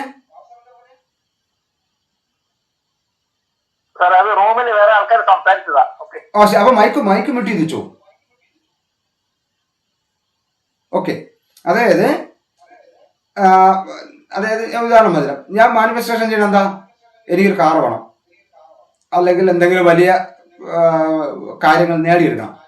അപ്പൊ ആ നേടിയെടുക്കുന്നതിന് വേണ്ടി നമ്മളെ മനസ്സിനെ നമ്മളത് പറഞ്ഞ് ബോധ്യപ്പെടുത്തി ഞാൻ ആ ലെവലിലേക്ക് ഇങ്ങനെ ചിന്തിച്ച്, എന്നിട്ട് അതിനകത്ത് ഗ്രാറ്റിറ്റ്യൂഡ് എന്ന് പറയുന്നൊരു പ്രോസസ് ഉണ്ട്. അതായത് നമ്മൾ നന്ദി പ്രകടിപ്പിക്കല്. ആ നന്ദി അതിനെന്ത് ചെയ്യാം, നമ്മുടെ മനസ്സിനെ നമുക്ക് അത് ലഭിക്കുന്നതിന് വേണ്ടി നമ്മളിങ്ങനെ നന്ദി ഇങ്ങനെ ക്രിയേറ്റ് ചെയ്ത് വെക്കും. പക്ഷെ സത്യത്തില് നമ്മൾ പ്രപഞ്ചത്തിനും പ്രകൃതിയുടെ ഭാഗമായിട്ടല്ല അതൊന്നും ചെയ്യുന്നത്. അതായത് ഞാൻ ഇതിനകത്ത് പലതവണ കഴിഞ്ഞ ആദ്യത്തെ ക്ലാസ്സിലൊക്കെ പറഞ്ഞിട്ടുള്ളതാണ്. നമ്മൾ ഇന്ന് നിലനിൽക്കാൻ ഏറ്റവും ആവശ്യമായിട്ടുള്ള ഒരു മനുഷ്യന് 5 ദിവസം ആഹാരമില്ലെങ്കിലും പിടിച്ചു നിൽക്കാൻ പറ്റും, 5 മിനിറ്റ് ഭക്ഷണമില്ലെങ്കിൽ പിടിച്ചിരിക്കാൻ പറ്റത്തില്ല. അങ്ങനെയുള്ളപ്പോൾ 5 മിനിറ്റ് ഓക്സിജൻ ഇല്ലെങ്കിൽ പിടിച്ചിരിക്കാൻ പറ്റില്ല. 5 ദിവസം ഭക്ഷണമില്ലെങ്കിൽ പിടിച്ചു നിൽക്കാൻ പറ്റും, 5 മിനിറ്റ് ഓക്സിജൻ ഇല്ലെങ്കിൽ പിടിച്ചിരിക്കാൻ പറ്റില്ല. എന്നാൽ നമുക്കിന്ന്, അതായത് ജീവിച്ചിരിക്കാൻ പറ്റില്ല. എന്നാൽ നമുക്കിന്ന് ഇന്നത്തെ ഒരു ദിവസം തന്നെ 23,000 തവണ നമ്മൾ ശ്വാസോച്ഛ്വാസം ചെയ്യുന്നുണ്ട്. നമ്മുടെ സബ് കോൺഷ്യസ് മൈൻഡ് നമുക്ക് വേണ്ടി പണിയെടുക്കുന്നുണ്ട്. നമ്മളെ തീരുമാനിച്ച് എടുക്കല്ല. നമ്മളെ ജീവൻ നിലനിൽക്കണം. ഓരോ 5 മിനിറ്റിലും നമ്മൾ മരിച്ചു പോകാം, അല്ലെങ്കിൽ ഓരോ 2 മിനിറ്റിലും ശ്വാസം എടുത്തില്ലെങ്കിൽ മരിച്ചു പോകാം. എന്നാൽ നേരത്തെ പറഞ്ഞ നമ്മുടെ കോൺഷ്യസ് മൈൻഡിനാൽ, നമ്മുടെ ബോധ മനസ്സിനാൽ നമ്മൾ ചെയ്യുന്നില്ല. നമ്മളെ ഉപബോധ മനസ്സിനാൽ നമ്മൾ ചെയ്യുന്നുണ്ട്. പ്രപഞ്ചം ഒട്ട് നമുക്ക് തരുന്നുമുണ്ട്, പ്രകൃതി ഒട്ട് നമുക്ക് തരുന്നുമുണ്ട്. അതിനോട് നന്ദി പറയുന്നില്ല. അപ്പോൾ നമുക്ക് ലഭിച്ചതിനെ കുറിച്ച് ഞാൻ പലപ്പോഴും ഞാൻ ഇത് 2-3 തവണ പറഞ്ഞിട്ടുണ്ടെന്ന് തോന്നുന്നു. നമുക്ക് നമ്മുടെ അച്ഛനോ അമ്മയോ കഷ്ടപ്പെട്ട് നമ്മളെ നോക്കുന്നുണ്ട്, നമ്മളെ പ്രൊട്ടക്ട് ചെയ്യുന്നുണ്ട്, നമുക്ക് ആവശ്യത്തിനുള്ള ആഹാരം തരുന്നുണ്ട്. അവര് തന്നില്ലെങ്കിൽ നമ്മൾ ഇന്ന് മരിച്ചു പോകുമായിരുന്നു. ഇത്രയും കാര്യങ്ങൾ ചെയ്തിട്ട് നമ്മൾ എന്ത് ചെയ്യില്ല, അവരോട് അതിന് നന്ദി കാണിച്ചിട്ടില്ല. നമുക്ക് എന്തെങ്കിലും എക്സ്ട്രാ വേണം, എക്സ്ട്രാ സൗകര്യം വേണം, അല്ലെങ്കിൽ എക്സ്ട്രാ സാധനങ്ങൾ വേണം. അതിനുവേണ്ടി എന്ത് ചെയ്യും, നമ്മളെ പ്രത്യേകിച്ച് ഇണങ്ങും. അതൊരു കള്ളത്തരമാണ്. പക്ഷെ നമ്മൾ പ്രപഞ്ചവുമായി കണക്ട് ചെയ്ത് നമുക്ക് ആഗ്രഹങ്ങൾ, കിട്ടുന്ന ആഗ്രഹങ്ങളെ, അല്ലെങ്കിൽ നമുക്ക് ഇപ്പൊ എനിക്ക് 100 കണക്കിന് ആഗ്രഹമുണ്ട്, അവിടെ ഓട്ടോമാറ്റിക്കലി മാനിഫെസ്റ്റേഷൻ നടക്കും. പക്ഷെ മാനിഫെസ്റ്റേഷൻ നടത്താൻ വേണ്ടി ഒരു കള്ളത്തരത്തിന്റെ വഴി വേണ്ടെന്നാണ് ഞാൻ അതിന്റെ ഓപ്പോസിറ്റ് ഒരു ലേശം ഇതെന്ന് പറഞ്ഞത്. അതായത് അവിടെ എന്താ, കാരണം എനിക്ക് അർഹിക്കപ്പെടുന്ന സാധനം എന്നിലേക്ക് എത്തും. പക്ഷെ ഞാൻ അതിനുവേണ്ടി തയ്യാറായിരിക്കുക എന്നുള്ളത്. തയ്യാറായിരിക്കണമെങ്കിൽ മാത്രമേ പ്രപഞ്ചത്തിന് തരാം, അല്ലെങ്കിൽ പ്രകൃതിക്ക് തരാൻ പറ്റൂ. അതിനുവേണ്ടി 2 ഇരുകൈ നീട്ടി കേച്ചി പിടിക്കാനായിട്ട് നിൽക്കുക, നമുക്ക് കിട്ടിക്കോളും. ഞാൻ മനസ്സിലാവുന്നുണ്ടോ? അത് കുറച്ച് റൈറ്റാ. അത് നേരത്തെ പറഞ്ഞ ഒരു രക്ഷകർത്താക്കളും മക്കളും തമ്മിലുള്ള ഒരു ബന്ധമാണ് പ്രകൃതിയും പ്രപഞ്ചമായിട്ട് വരുന്നത്. മറ്റത് അങ്ങനെയല്ല. നമ്മൾ ആവശ്യങ്ങൾക്ക് വേണ്ടി നമ്മൾ മാനിഫെസ്റ്റേഷൻ ചെയ്യുന്നു, കിട്ടിയില്ലെങ്കിൽ നമ്മൾ എന്ത് ചെയ്യുന്നു? പ്രപഞ്ചത്തിനെയും പ്രകൃതിനെയും ചീത്ത വിളിക്കുന്നു. കിട്ടിയാൽ ആ ഒരു ദിവസം നന്ദി പറയുന്നു, പിറ്റെന്ന് പ്രപഞ്ചമായിട്ട് ആ മനുഷ്യർക്ക് ഒരു കണക്ഷനും ഇല്ലാതെ പോകുന്നു. അവന്റെ ആവശ്യം നടന്നല്ലോ, പിന്നെ അവന് പ്രപഞ്ചമായിട്ട് മാനിഫെസ്റ്റേഷൻ എന്ന് പറഞ്ഞാൽ എന്താണ്? ലോ ഓഫ് അട്രാക്ഷൻ എന്ന് പറഞ്ഞാൽ എന്താണ്? നമ്മൾ ആഗ്രഹിക്കുന്ന കാര്യം പ്രപഞ്ചവും പ്രകൃതിയും നമുക്ക് കൊണ്ട് തരുമെന്നാണ്. അതുകൊണ്ട് തരാനുള്ള സാഹചര്യങ്ങൾ ഉണ്ടാവുമെന്നാണ്. ഓക്കെ, അങ്ങനെയുള്ള ഒരു സിറ്റുവേഷനിൽ നമുക്കത് കിട്ടാതെ വരുമ്പോൾ എന്താ ചെയ്യുക? നമ്മൾ ആഗ്രഹിച്ച പ്രതീക്ഷിച്ചതിനൊക്കെ എന്ത് ചെയ്യുക? മാനസികപരമായി വെറുക്കുക. അത് സമയമാകുമ്പോൾ നമുക്ക് കിട്ടിക്കൊള്ളും. പക്ഷെ ഒരു കാര്യം, നമുക്കത് ലഭിക്കാൻ വേണ്ടി നമ്മൾ പ്രവർത്തിച്ചുകൊണ്ടേയിരിക്കുക. പ്രവർത്തിച്ചുകൊണ്ടിരിക്കുക എന്ന് പറഞ്ഞാൽ വെറുതെ പേപ്പറിലിരുന്ന് എഴുതി ഇത്ര ഇത് മാനിഫെസ്റ്റേഷനൊക്കെ ചെയ്യുന്നതെന്ന് പറഞ്ഞത് 101 പ്രാവശ്യം 1001 പ്രാവശ്യമൊക്കെയാണ് ഓരോന്നിരുന്ന് എഴുതുന്ന സങ്കല്പങ്ങൾ. ആ 1001 പ്രാവശ്യം ഇരുന്ന് എഴുതുന്ന സമയത്ത് അവരെന്താവണോ അതിനു വേണ്ടി അങ്ങ് പ്രവർത്തിച്ചാൽ മതി. മാനിഫെസ്റ്റേഷൻ നടന്നോളൂടെ. 1001 തവണ ഇങ്ങനെ ഇരുന്ന് ആലോചിക്കുന്നത് വേണ്ട. അത് ഒരു വലിയൊരു ബിസിനസിന്റെ ഭാഗം കൂടിയാണ്. പക്ഷെ ഈ സബ് കോൺഷ്യസ് മൈൻഡിന് അതിനുള്ള കഴിവുണ്ട്. നമ്മൾ പറ്റിച്ചും മേടിക്കാം, സ്നേഹിച്ചും മേടിക്കാം. എങ്ങനെ മേടിക്കുമെന്ന് നമുക്ക് ആലോചിക്കാം. ഓക്കെ, അൻ ടീച്ചർ മനസ്സിലായ?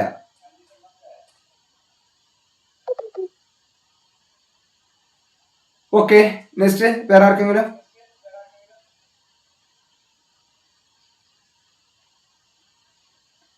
എന്തെങ്കിലും പറയാനുണ്ടോ?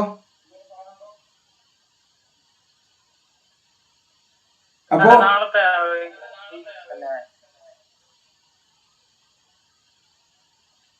പറയ സാറേ.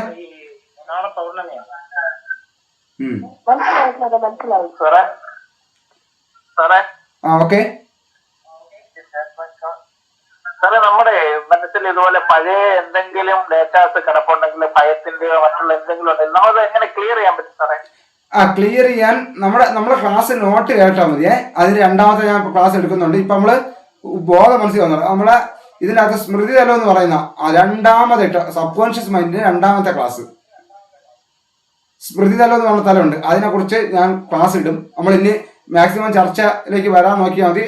അവിടെ സ്മൃതി തലത്തിനകത്താണ് നമ്മുടെ കഴിഞ്ഞ ഫീഡ്ബാക്കുകൾ മൊത്തവും കിടക്കുന്നത്. എല്ലാ പ്രശ്നങ്ങളും കിടക്കുന്നത് അവിടെയാണ്. അവിടെ നിന്ന് അതിനെ ഡിലീറ്റ് ചെയ്ത് കളയണം. ഡിലീറ്റ് ചെയ്ത് കളയാൻ പറ്റും.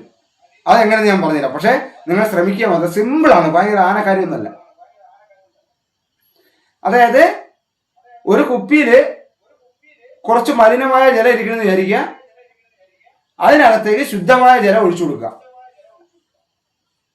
അപ്പോൾ ആദ്യം നമ്മൾ കുറച്ച് ഒരു കുപ്പിയിൽ 1 ലിറ്റർ കുപ്പിയിൽ 1 ലിറ്റർ ശുദ്ധമായ ജലം ഇരിക്കുന്നെങ്കിൽ, അല്ല മലിനമായ ജലം ഇരിക്കുന്നെങ്കിൽ മറ്റു 1 ലിറ്ററും കൂടെ വെള്ളം കൂടെ ഒഴിച്ചു കൊടുത്താൽ എത്രയാവുള്ളൂ? അതിൻ്റെ ഒരു 100 മില്ലിയൊക്കെ മാത്രമേ വൃത്തിയാവാൻ സാധ്യതയുള്ളൂ. അതായത് വീണ്ടും അതിലേക്കെല്ലാം മുങ്ങി എന്ത് ചെയ്യും? അത് മലിനപ്പെട്ടുകൊണ്ടേ ഇരിക്കും. നമ്മൾ ഒഴിക്കുന്നത് മലിനപ്പെട്ടുകൊണ്ടേ ഇരിക്കും. പക്ഷെ അതിന്റെ അളവിൽ മാലിന്യത്തിന്റെ അളവ് കുറഞ്ഞ് എന്ത് ചെയ്യും?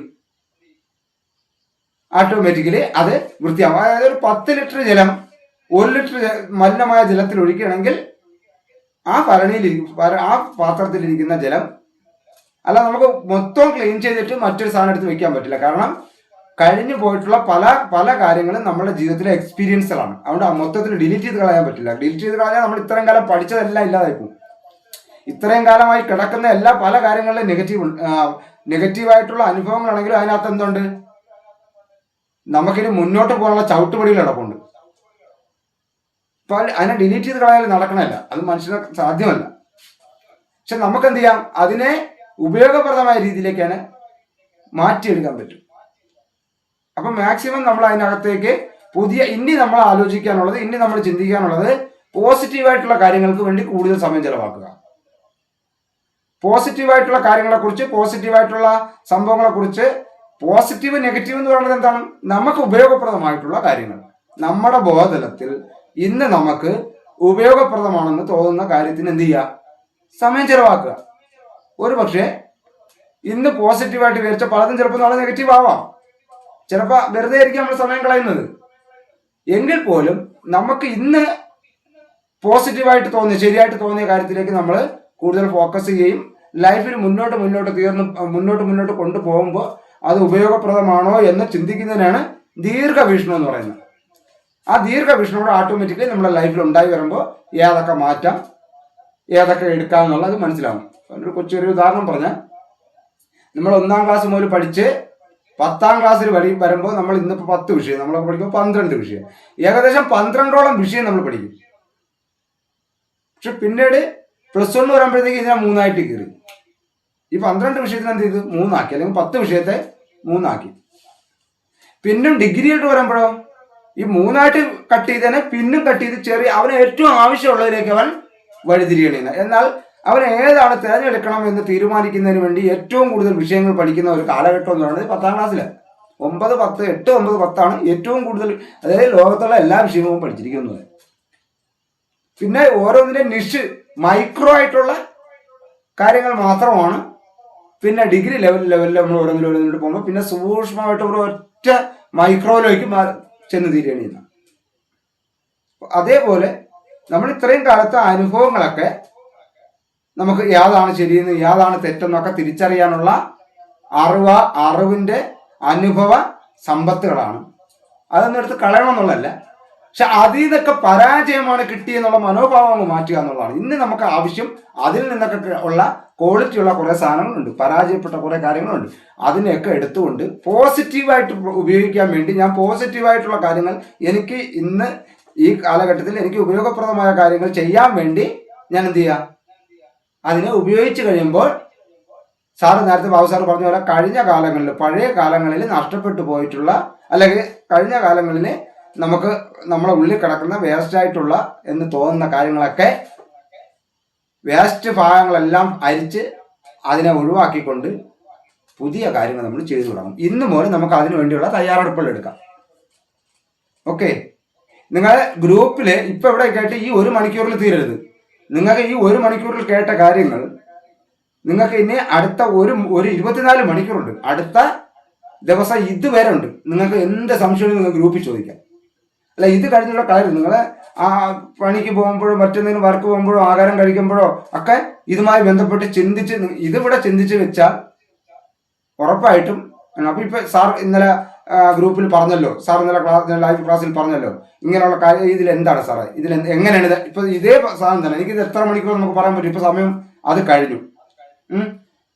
അപ്പം നിങ്ങൾ ചെയ്യേണ്ടതെന്നുള്ളത് ഈ കേട്ട കാര്യങ്ങളെ ഞാൻ ഫസ്റ്റ് ദിവസം നോട്ടെടുത്ത് നോക്കും.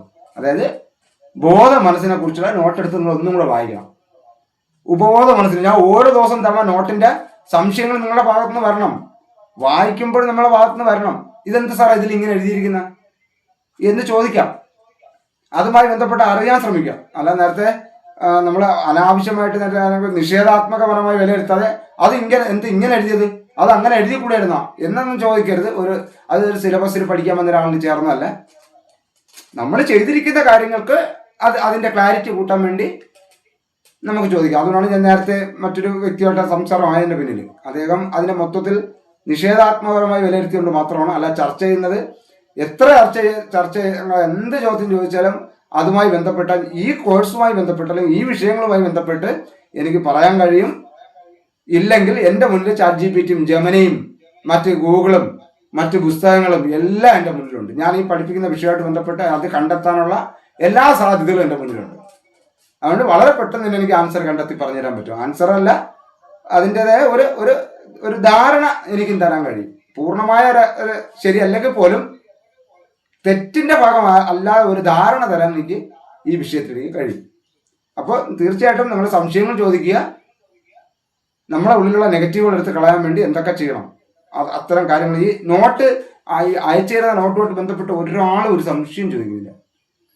അപ്പൊ അതും കൂടി നിങ്ങൾ ചോദിച്ചു തുടങ്ങി. ഇപ്പൊ നമ്മള് കോൺഷ്യസ് മൈൻഡിന്റെ മാത്രമേ അറിയുള്ളൂ. അതിൽ ഉപബോധ മനസ്സിൽ ഉപബോധ ശരീര നിയന്ത്രണ തലം, സ്മൃതി തലം, ക്രിയാശക്തി തലം, ഇന്ന് സൗഖ്യതലം, 4 പ്രധാനപ്പെട്ട ഏരിയകളാണ് ഉപബോധ മനസ്സിന്റെ നമ്മൾ ചർച്ച ചെയ്ത് നോട്ട് ഇട്ടേക്കുന്ന. പക്ഷെ ഒരൊറ്റ ആളും അതുമായിട്ട് ബന്ധപ്പെട്ട് ചർച്ചയ്ക്ക് വന്നില്ല. അത് അവരെ കുഴപ്പമില്ല. ഞാൻ അതിന് വീണ്ടും ഒന്നും കൂടെ വരും. അതിനാണ് ഞാനിപ്പോൾ ഈ ക്ലാസ് എടുക്കുന്നത്. അപ്പോൾ ബാബു സാറിന് മനസ്സിലായല്ലോ? മനസ്സിലായി സാറേ. ഇന്ന് മുതൽ നമ്മളെ പോസിറ്റീവായിട്ടുള്ള കാര്യങ്ങൾ ചെയ്യാൻ നോക്കുക. പോസിറ്റീവായിട്ട് കാര്യങ്ങൾ എങ്ങനെ ചെയ്യണമെന്ന് ഞാൻ പ്രാക്ടീസ് ചെയ്യുന്നുണ്ട്. മനസ്സിലായില്ലേ? അടുത്ത മധു സാർ എന്തോ പറഞ്ഞേ?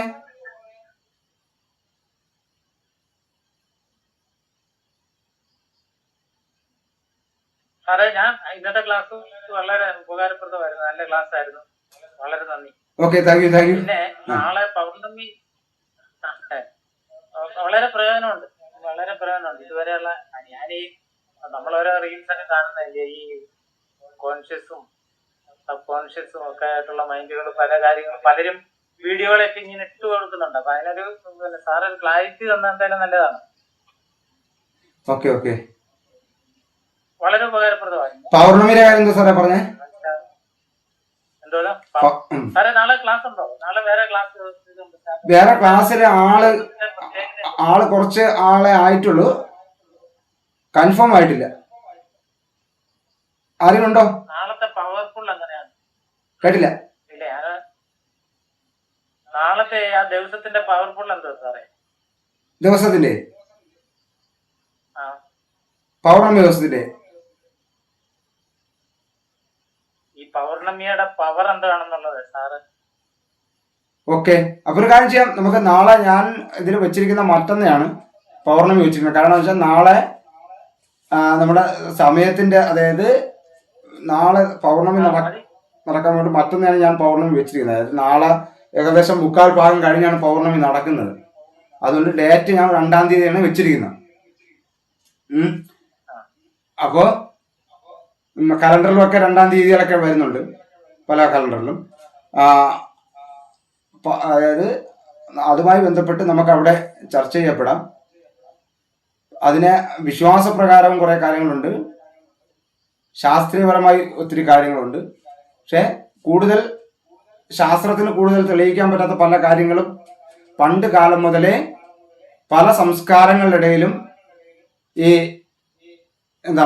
പൗർണമി ദിവസവും അതിനൊക്കെ തന്നെ വെളുത്ത വാവും കറുത്ത വാവും വളരെ തരം വ്യത്യാസമുണ്ട്. അതായത് ഒന്ന് ഭൂമിയിൽ ഏറ്റവും കൂടുതൽ, അതായത് ഈ ഊർജം നമ്മുടെ സൂര്യന്റെ പ്രകാശം ചന്ദ്രനിലേക്ക് അടിച്ച് അത് പൂർണ്ണമായിട്ടും ചന്ദ്രന്റെ ഫുൾ സർക്കിളിൽ ഉള്ള വെട്ടം ഭൂമിയിൽ അടിക്കുന്ന ദിവസമാണ് നാളെ.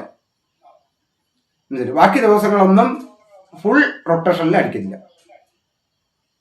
അപ്പൊ അവിടെ നിന്ന്, അതായത് എനർജി, ഒരു മാധ്യമം വേണം ഒരു എനർജി ഒരു മറ്റൊരു സ്ഥലത്തേക്ക് പാസ് ചെയ്യാൻ. അപ്പൊ ചന്ദ്രനിൽ നിന്നുള്ള എനർജി ഭൂമിയിലേക്ക് പാസ് ചെയ്യണമെങ്കിൽ ആ റിഫ്ലക്ട് ചെയ്യുന്ന ആ വെളിച്ചത്തിലൂടെ ചന്ദ്രനിലുള്ള ഊർജങ്ങൾ കൂടുതൽ എന്ത് ചെയ്യും, ഭൂമിയിലേക്ക് പതിക്കാൻ സാധ്യതയുണ്ട് എന്നും എനർജി സ്വാഭാവികമായിട്ടും മറ്റ് ദിവസങ്ങളെക്കാൾ കൂടുതൽ ഭൂമിയിൽ എനർജി കൂടുതൽ ഉണ്ടായിരിക്കുന്ന ദിവസവും ഈ വെളുത്ത വാവ് തന്നെയാണ്. മനസ്സിലായി? അതിന്റെ മറ്റൊരു കാര്യം എന്ന് പറയുന്നത് എന്താണ്, അതായത് നമ്മൾ മധ്യത്ത് വരുന്ന ഒരു സിറ്റുവേഷനാണ്. വെളുത്ത വാവ് എന്ന് പറയുന്നത് ഭൂമി മധ്യത്ത് വരെയാണ്. അതായത് വലത് സൈഡിന് മീൻസ് പടിഞ്ഞാറ്, ഭൂമിയെ സംബന്ധിച്ചിടത്തോളം പടിഞ്ഞാറ് സൂര്യൻ അസ്തമിക്കുകയും കിഴക്ക് ചന്ദ്രൻ ഉദിക്കുകയും ചെയ്യണമെന്ന നമ്മുടെ ഇടവും വലവുമായിട്ട് ആണ് അത് നിൽക്കുന്നത്. നമ്മൾ ഏതെങ്കിലും തെക്കോട്ടോ വടക്കോട്ടോ നോക്കി നിൽക്കുകയാണെങ്കിൽ നമ്മുടെ ഇടവും വലവുമായിട്ട് കൃത്യമായിട്ടും നമ്മുടെ സെന്ററിലും സൂര്യൻ അസ്തമിക്കുന്നു. അതായത് ഭൂമിയുടെ നമ്മൾ പറയുന്ന കടലിലേക്ക് താഴുന്നോ, അല്ലെങ്കിൽ ഭൂമിയിൽ നിന്ന് നമ്മുടെ ഇന്ത്യയിൽ നിന്നും താഴേക്ക് മാറുന്നു, അതായത് അസ്തമിക്കുന്നു, സൂര്യൻ അസ്തമിക്കുന്നു. നേരെ ഓപ്പോസിറ്റ് കിഴക്ക് ചന്ദ്രൻ ഉദിക്കുന്നു, പടിഞ്ഞാറ് അസ്തമിക്കുന്നു, കിഴക്ക് ഉദിക്കുന്നു. അപ്പൊ നമ്മൾ സെന്ററിലാണ് നിൽക്കുന്നത്. രണ്ടിന്റെയും ഒരു കാന്തിക ബലം കൂടുതലാണ്. അതായത് രണ്ട് സ്ഥലത്തുള്ള, അതായത് സൂര്യന്റെ മർദ്ദവും അതുപോലെ വലത് സൈഡിന് ചന്ദ്രന്റെ മർദ്ദവും ഭൂമിയിലേക്ക് ടൈറ്റ് ചെയ്യുന്നതാണ്. അതായത് നമ്മൾ കൈ നമ്മൾ ഹീലിങ്ങിലൊക്കെ നമ്മൾ ചെയ്യുന്ന സാധനമുണ്ട്. നമ്മളിങ്ങനെ ഈ കൈ ഇങ്ങനെ ഒന്ന് റബ്ബ് ചെയ്തിട്ട് ഈ ഇങ്ങനെ നോക്കിക്കഴിഞ്ഞാൽ അറിയാം ഇവിടെ റിയർ സർക്കുലേഷൻ ഉണ്ടാവും. മനസ്സിലായില്ലേ? ഈ ഒരു ഇതാണ് ഇത്. നമ്മളിങ്ങനെ ഈ ജസ്റ്റ് ഇങ്ങനെ നോക്കിയാൽ നിങ്ങൾക്ക് അറിയാൻ പറ്റും. നമ്മൾ പ്രാക്ടീസ് എടുത്താലും നിങ്ങൾക്ക് ചെയ്യാൻ താല്പര്യമുള്ളവർക്ക് ചെയ്യാവും. രണ്ട് ചിലപ്പോൾ ഇവിടുത്തെ ആ മർദ്ദം ഇവിടെ വ്യാപിക്കും, ഇങ്ങനെ വ്യാപിക്കും. ജസ്റ്റ് ഇങ്ങനെ ആക്കി നോക്കിയാൽ അറിയാൻ പറ്റും. നിങ്ങൾ ജസ്റ്റ് ഒന്ന് ആക്കി നോക്കാൻ പറയുമ്പോൾ ഒന്ന് കൈയൊക്കെ സ്ക്രബ് ചെയ്യുമോ? മനസ്സിലല്ലേ? ഓക്കെ. എന്നിട്ട് ഇങ്ങനെ ചെയ്ത് നോക്കുമ്പോൾ നിങ്ങൾക്ക് അത് ഫീൽ ചെയ്യും. പതിയെ ഇങ്ങനെ ആക്കി കൈ ഒന്ന് സ്ക്രബ് ചെയ്തിട്ട് ശ്രീരാജ് സാർ ഇതൊക്കെ കിട്ടുമ്പോഴേ കിട്ടുള്ളൂ കേട്ടോ. ഒന്നിപ്പോ സമയം കഴിഞ്ഞു, കിട്ടുമ്പോഴേ കിട്ടൂ. ഇങ്ങനെ ഒന്ന് പതിയെ നമ്മുടെ കൂടെ ഒന്ന് ശ്വാസം എടുക്കാൻ വിട്ടെന്നിട്ട് നിങ്ങൾ ആക്കി വെക്കേ. കാന്തിക ബലം മനസ്സിലായ ഇങ്ങനെ പതിയെ ആക്കിയ ഒരു ബോൾ കറങ്ങണക്ക് ഇറക്കാം. അതിനകത്ത് ആദ്യം ഇത് ഒന്ന് എനർജി ചെയ്ത് നോക്കൂ. പതിയെ ഇങ്ങനെ ആക്കുമ്പോൾ കിട്ടും. പതിയെ സോഫ്റ്റ് ആയിട്ട് വേണമെങ്കിൽ കൈയൊക്കെ ഒന്നുകൂടെ ഒന്ന് സ്ക്രബ് ചെയ്ത് ഒന്ന് സോഫ്റ്റ് ആയിട്ട് നെക്കി കൊടുത്താൽ കുറച്ചുകൂടെ കിട്ടും. അപ്പൊ ഇതൊരു കാന്തിക ബലമാണ്. അപ്പൊ ഭൂമി മധ്യത്തിൽ നിൽക്കുകയും മനസ്സിലല്ലേ? സോറി ഭൂമി മധ്യത്തിൽ നിൽക്കുകയും ഒരു സൈഡിന് സൂര്യന്റെ മർദ്ദവും മറു സൈഡിന് ചന്ദ്രന്റെ മർദ്ദവും കൂടി രണ്ട് തരത്തിലുള്ള എനർജിക്കലായിട്ടുള്ള കാര്യങ്ങൾ മനുഷ്യന്റെയും ഈ ഭൂമിയിലെ എല്ലാ ജീവജാലങ്ങളിലേക്കും കൂടുതൽ ഏൽക്കുന്ന ഒരു സമയം കൂടി ആണ്. ഓക്കെ, ഇനി ഇതിന്റെ ബാക്കി മറ്റ് ശാസ്ത്രീയപരമായ കാര്യങ്ങളൊക്കെ നമുക്ക് ഇതിനകത്ത് ചർച്ച ചെയ്യാം.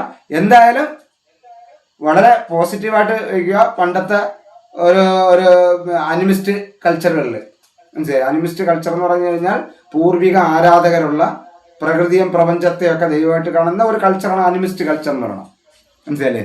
ഭൗതികവും ആത്മീയതയും കണക്ട് ചെയ്ത് ചിന്തിക്കപ്പെടുന്ന ഒരു കൾച്ചറാണ് അനിമിസ്റ്റ്. നമ്മൾ ഹിന്ദുസം അല്ലെങ്കിൽ ബുദ്ധിസം, ക്രിസ്ത്യാനിസം, മുസ്ലിംസം, അങ്ങനെ പലതരത്തിലുള്ള മത ഇസങ്ങളും പിന്നെ പൊളിറ്റിക്സ് ഇസങ്ങളൊക്കെ ഉണ്ട്. പക്ഷെ അതേപോലെ വലിയൊരു ഇസമുണ്ട് അനിമിസം.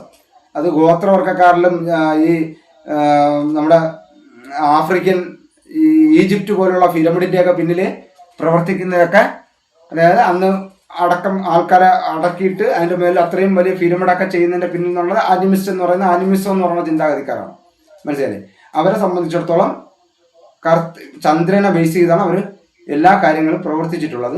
ചന്ദ്രനെ കുറിച്ച് അതിനെ ബേസ് ചെയ്ത് കഴിഞ്ഞാൽ നമുക്ക് ഒരാഴ്ച ഒരു മാസം വരെയുള്ള ദിവസങ്ങളെ നമുക്ക് അളക്കാൻ പറ്റും. ഇത് ഏത് ദിവസം എവിടെ എത്തിയെന്നറിയാൻ പറ്റും. അല്ല നമുക്ക് സൂര്യനെ നോക്കിയാൽ എല്ലാ ദിവസവും ഒരേപോലെ ആയതുകൊണ്ട് സൂര്യനെ നോക്കിയിട്ട് നമ്മൾ ഈ മാസം എത്ര ദിവസമായെന്നും പറയാൻ പറ്റത്തില്ല. പക്ഷെ ചന്ദ്രനെ ഇന്ന് കണ്ടിട്ട് നമുക്ക് പറയാൻ പറ്റും. നമ്മൾ പൗർണമിക്ക് തുടങ്ങിയാണ് ഇപ്പൊ 14 ദിവസമായെന്നറിയാം. മനസ്സിലല്ലേ? ഇനി ഇതിന്റെ പകുതി ആവുമ്പോൾ നമുക്കറിയാം അത് 3/4 ഭാഗം കഴിഞ്ഞു. അപ്പൊ ഇത്രയും ദിവസത്തെ ഒരു മാസത്തെ റൊട്ടേഷൻ അനുസരിച്ച് മനുഷ്യന് ചന്ദ്രനെ ഒരുപാട് പേര് യാത്രയ്ക്കൊക്കെ ഉപകാരപ്പെട്ടിട്ടുണ്ട്. യാത്രയ്ക്ക് അതായത് എത്ര മണി തൊട്ട് ഇത്ര മണി വരെ ചന്ദ്രൻ വന്നാൽ ഇവിടെ നിന്ന് ഇതുവരെ എത്താൻ പറ്റും എന്നുള്ളതൊക്കെ കൂടുതൽ മനസ്സിലാക്കാൻ പറ്റില്ല. അതിനെ സംബന്ധിച്ചിടത്തോളം കറുത്ത വാവ് ദിവസങ്ങൾ നമ്മളിൽ നിന്ന് മരണപ്പെട്ടു പോയിട്ടുള്ള ആൾക്കാരുടെ കപ്പാസിറ്റി, കഴിവുകൾ അവർക്ക് വേണ്ടി ആഗ്രഹിക്കുകയും അവരെ അതായത് അനിമിസം എന്ന് പറയുന്ന സാധനം എന്ന് വെച്ചാൽ പൂർവിക ആരാധനയുമായി ബന്ധപ്പെട്ടാണ്. മരിച്ചു പോയാലും അവർ നമ്മളെ കൂടെ ഉണ്ട് എന്ന് വിശ്വസിക്കുന്നവരാണ് ഇത്തരം കൾച്ചറുള്ള അനിമിസ്റ്റുകൾ. അപ്പൊ അവരെന്താ ചെയ്യും? മരണപ്പെട്ടു പോയവരെ സ്തുതിക്കുകയും അവരെ കഴിവുകളെയൊക്കെ അവരെ ജീവിച്ചിരിക്കുന്ന മനുഷ്യരിലേക്ക് ആർജിച്ചെടുക്കാനുള്ള ദിവസങ്ങളായിട്ടൊക്കെ കറുത്ത വാവ് ഉപയോഗിക്കുകയും വെളുത്ത വാവ് എന്ന് പറയുന്നത് ജീവിച്ചിരിക്കുന്നവരുടെ കഴിവ് ഡെവലപ്പ് ചെയ്യുന്നതിന് വേണ്ടിയുള്ള മെഡിറ്റേഷനും കാര്യങ്ങളൊക്കെ ചെയ്യുന്ന ദിവസമായിട്ടും ഒക്കെ ഒരു കൾച്ചർ പരമായി ചെയ്തിട്ടുണ്ട്. പക്ഷെ ഇവിടെ നിങ്ങളിപ്പോൾ ചോദിച്ചുകൊണ്ട് പറഞ്ഞാണ്, നമ്മുടെ ക്ലാസ്സുമായി ബന്ധപ്പെട്ട് അതിനൊരു പോസിറ്റീവ് എനർജി ആയിട്ട് മാത്രം എടുക്കുക. പ്രത്യേകിച്ച് ഒരു മതത്തിൻ്റെയോ അല്ലെങ്കിൽ ഒരു കൾച്ചറിൻ്റെയോ ഭാഗമല്ല നമ്മളുടെ 10x മൈൻഡ് പവർ. അപ്പോൾ തീർച്ചയായിട്ടും ഇത് എന്തായാലും ഈ കറുത്ത വാവും വെളുത്ത വാവും നല്ല പ്രത്യേകതരം എനർജികൾ കിട്ടുന്ന ദിവസമാണ്. കറുത്ത വാവ് ദിവസം കുറച്ച് ശ്വാസം മുട്ടുള്ള ആൾക്കാരിലൊക്കെ കുറച്ച് കൂടുതലൊക്കെ ശ്വാസം മുട്ടുന്നത്, കാരണം കുറച്ച് ഡാർക്ക് എനർജിയൊക്കെ വരുന്ന ദിവസങ്ങളും കൂടിയാണ്. അപ്പോൾ നാളത്തെ ദിവസം മാക്സിമം ഒരു രാത്രി ഒരു 12 മണിയൊക്കെ ആകുമ്പോൾ കറക്റ്റ് നമ്മുടെ തലയുടെ മേലിലായിരിക്കും, ഉച്ചിയിലായിരിക്കും. മനസ്സിലല്ലേ? ആ സമയത്തൊക്കെ ഒരു 12 മണിക്കൊക്കെ ഒരു അരമണിക്കൂറൊക്കെ ഒന്ന് ചന്ദ്രന്റെ വെട്ടം കൊണ്ടൊക്കെ ഒന്ന് ഇരുന്ന് ചന്ദ്രനിലൊക്കെ നോക്കി ആകാശത്തൊക്കെ നോക്കി ഒന്ന് സന്തോഷിക്കാൻ പറ്റുകയാണെങ്കിൽ പ്രപഞ്ചവും പ്രകൃതിയും ഒക്കെ തന്നെ നമ്മുടെ ലേശവും കൂടി അടുക്കും. നമ്മുടെ മനസ്സ് പ്രപഞ്ചവും പ്രകൃതിയായിട്ട് കൂടുതൽ അങ്ങോട്ടും തിരിച്ചടുക്കും. അത് വേറെ തരത്തിലുള്ള ഒരു എനർജിയാണ്. ആരും ഇല്ലെങ്കിലും പ്രപഞ്ചവും പ്രകൃതിയും കൂടെ ഉണ്ട് എന്നൊരു വിശ്വാസം അത് വല്ലാത്തൊരു പവറാണ്. അപ്പോൾ തീർച്ചയായിട്ടും അത്തരം സമയം അതിനൂടെ വേണ്ടി നമ്മുടെ സമയം ചെലവാക്കുക. അപ്പോൾ ഓക്കെ, താങ്ക് യു.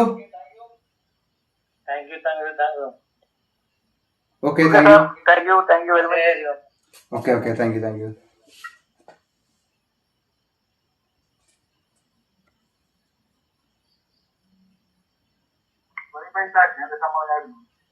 ശരി സാറേ, എന്നാ ഓക്കെ.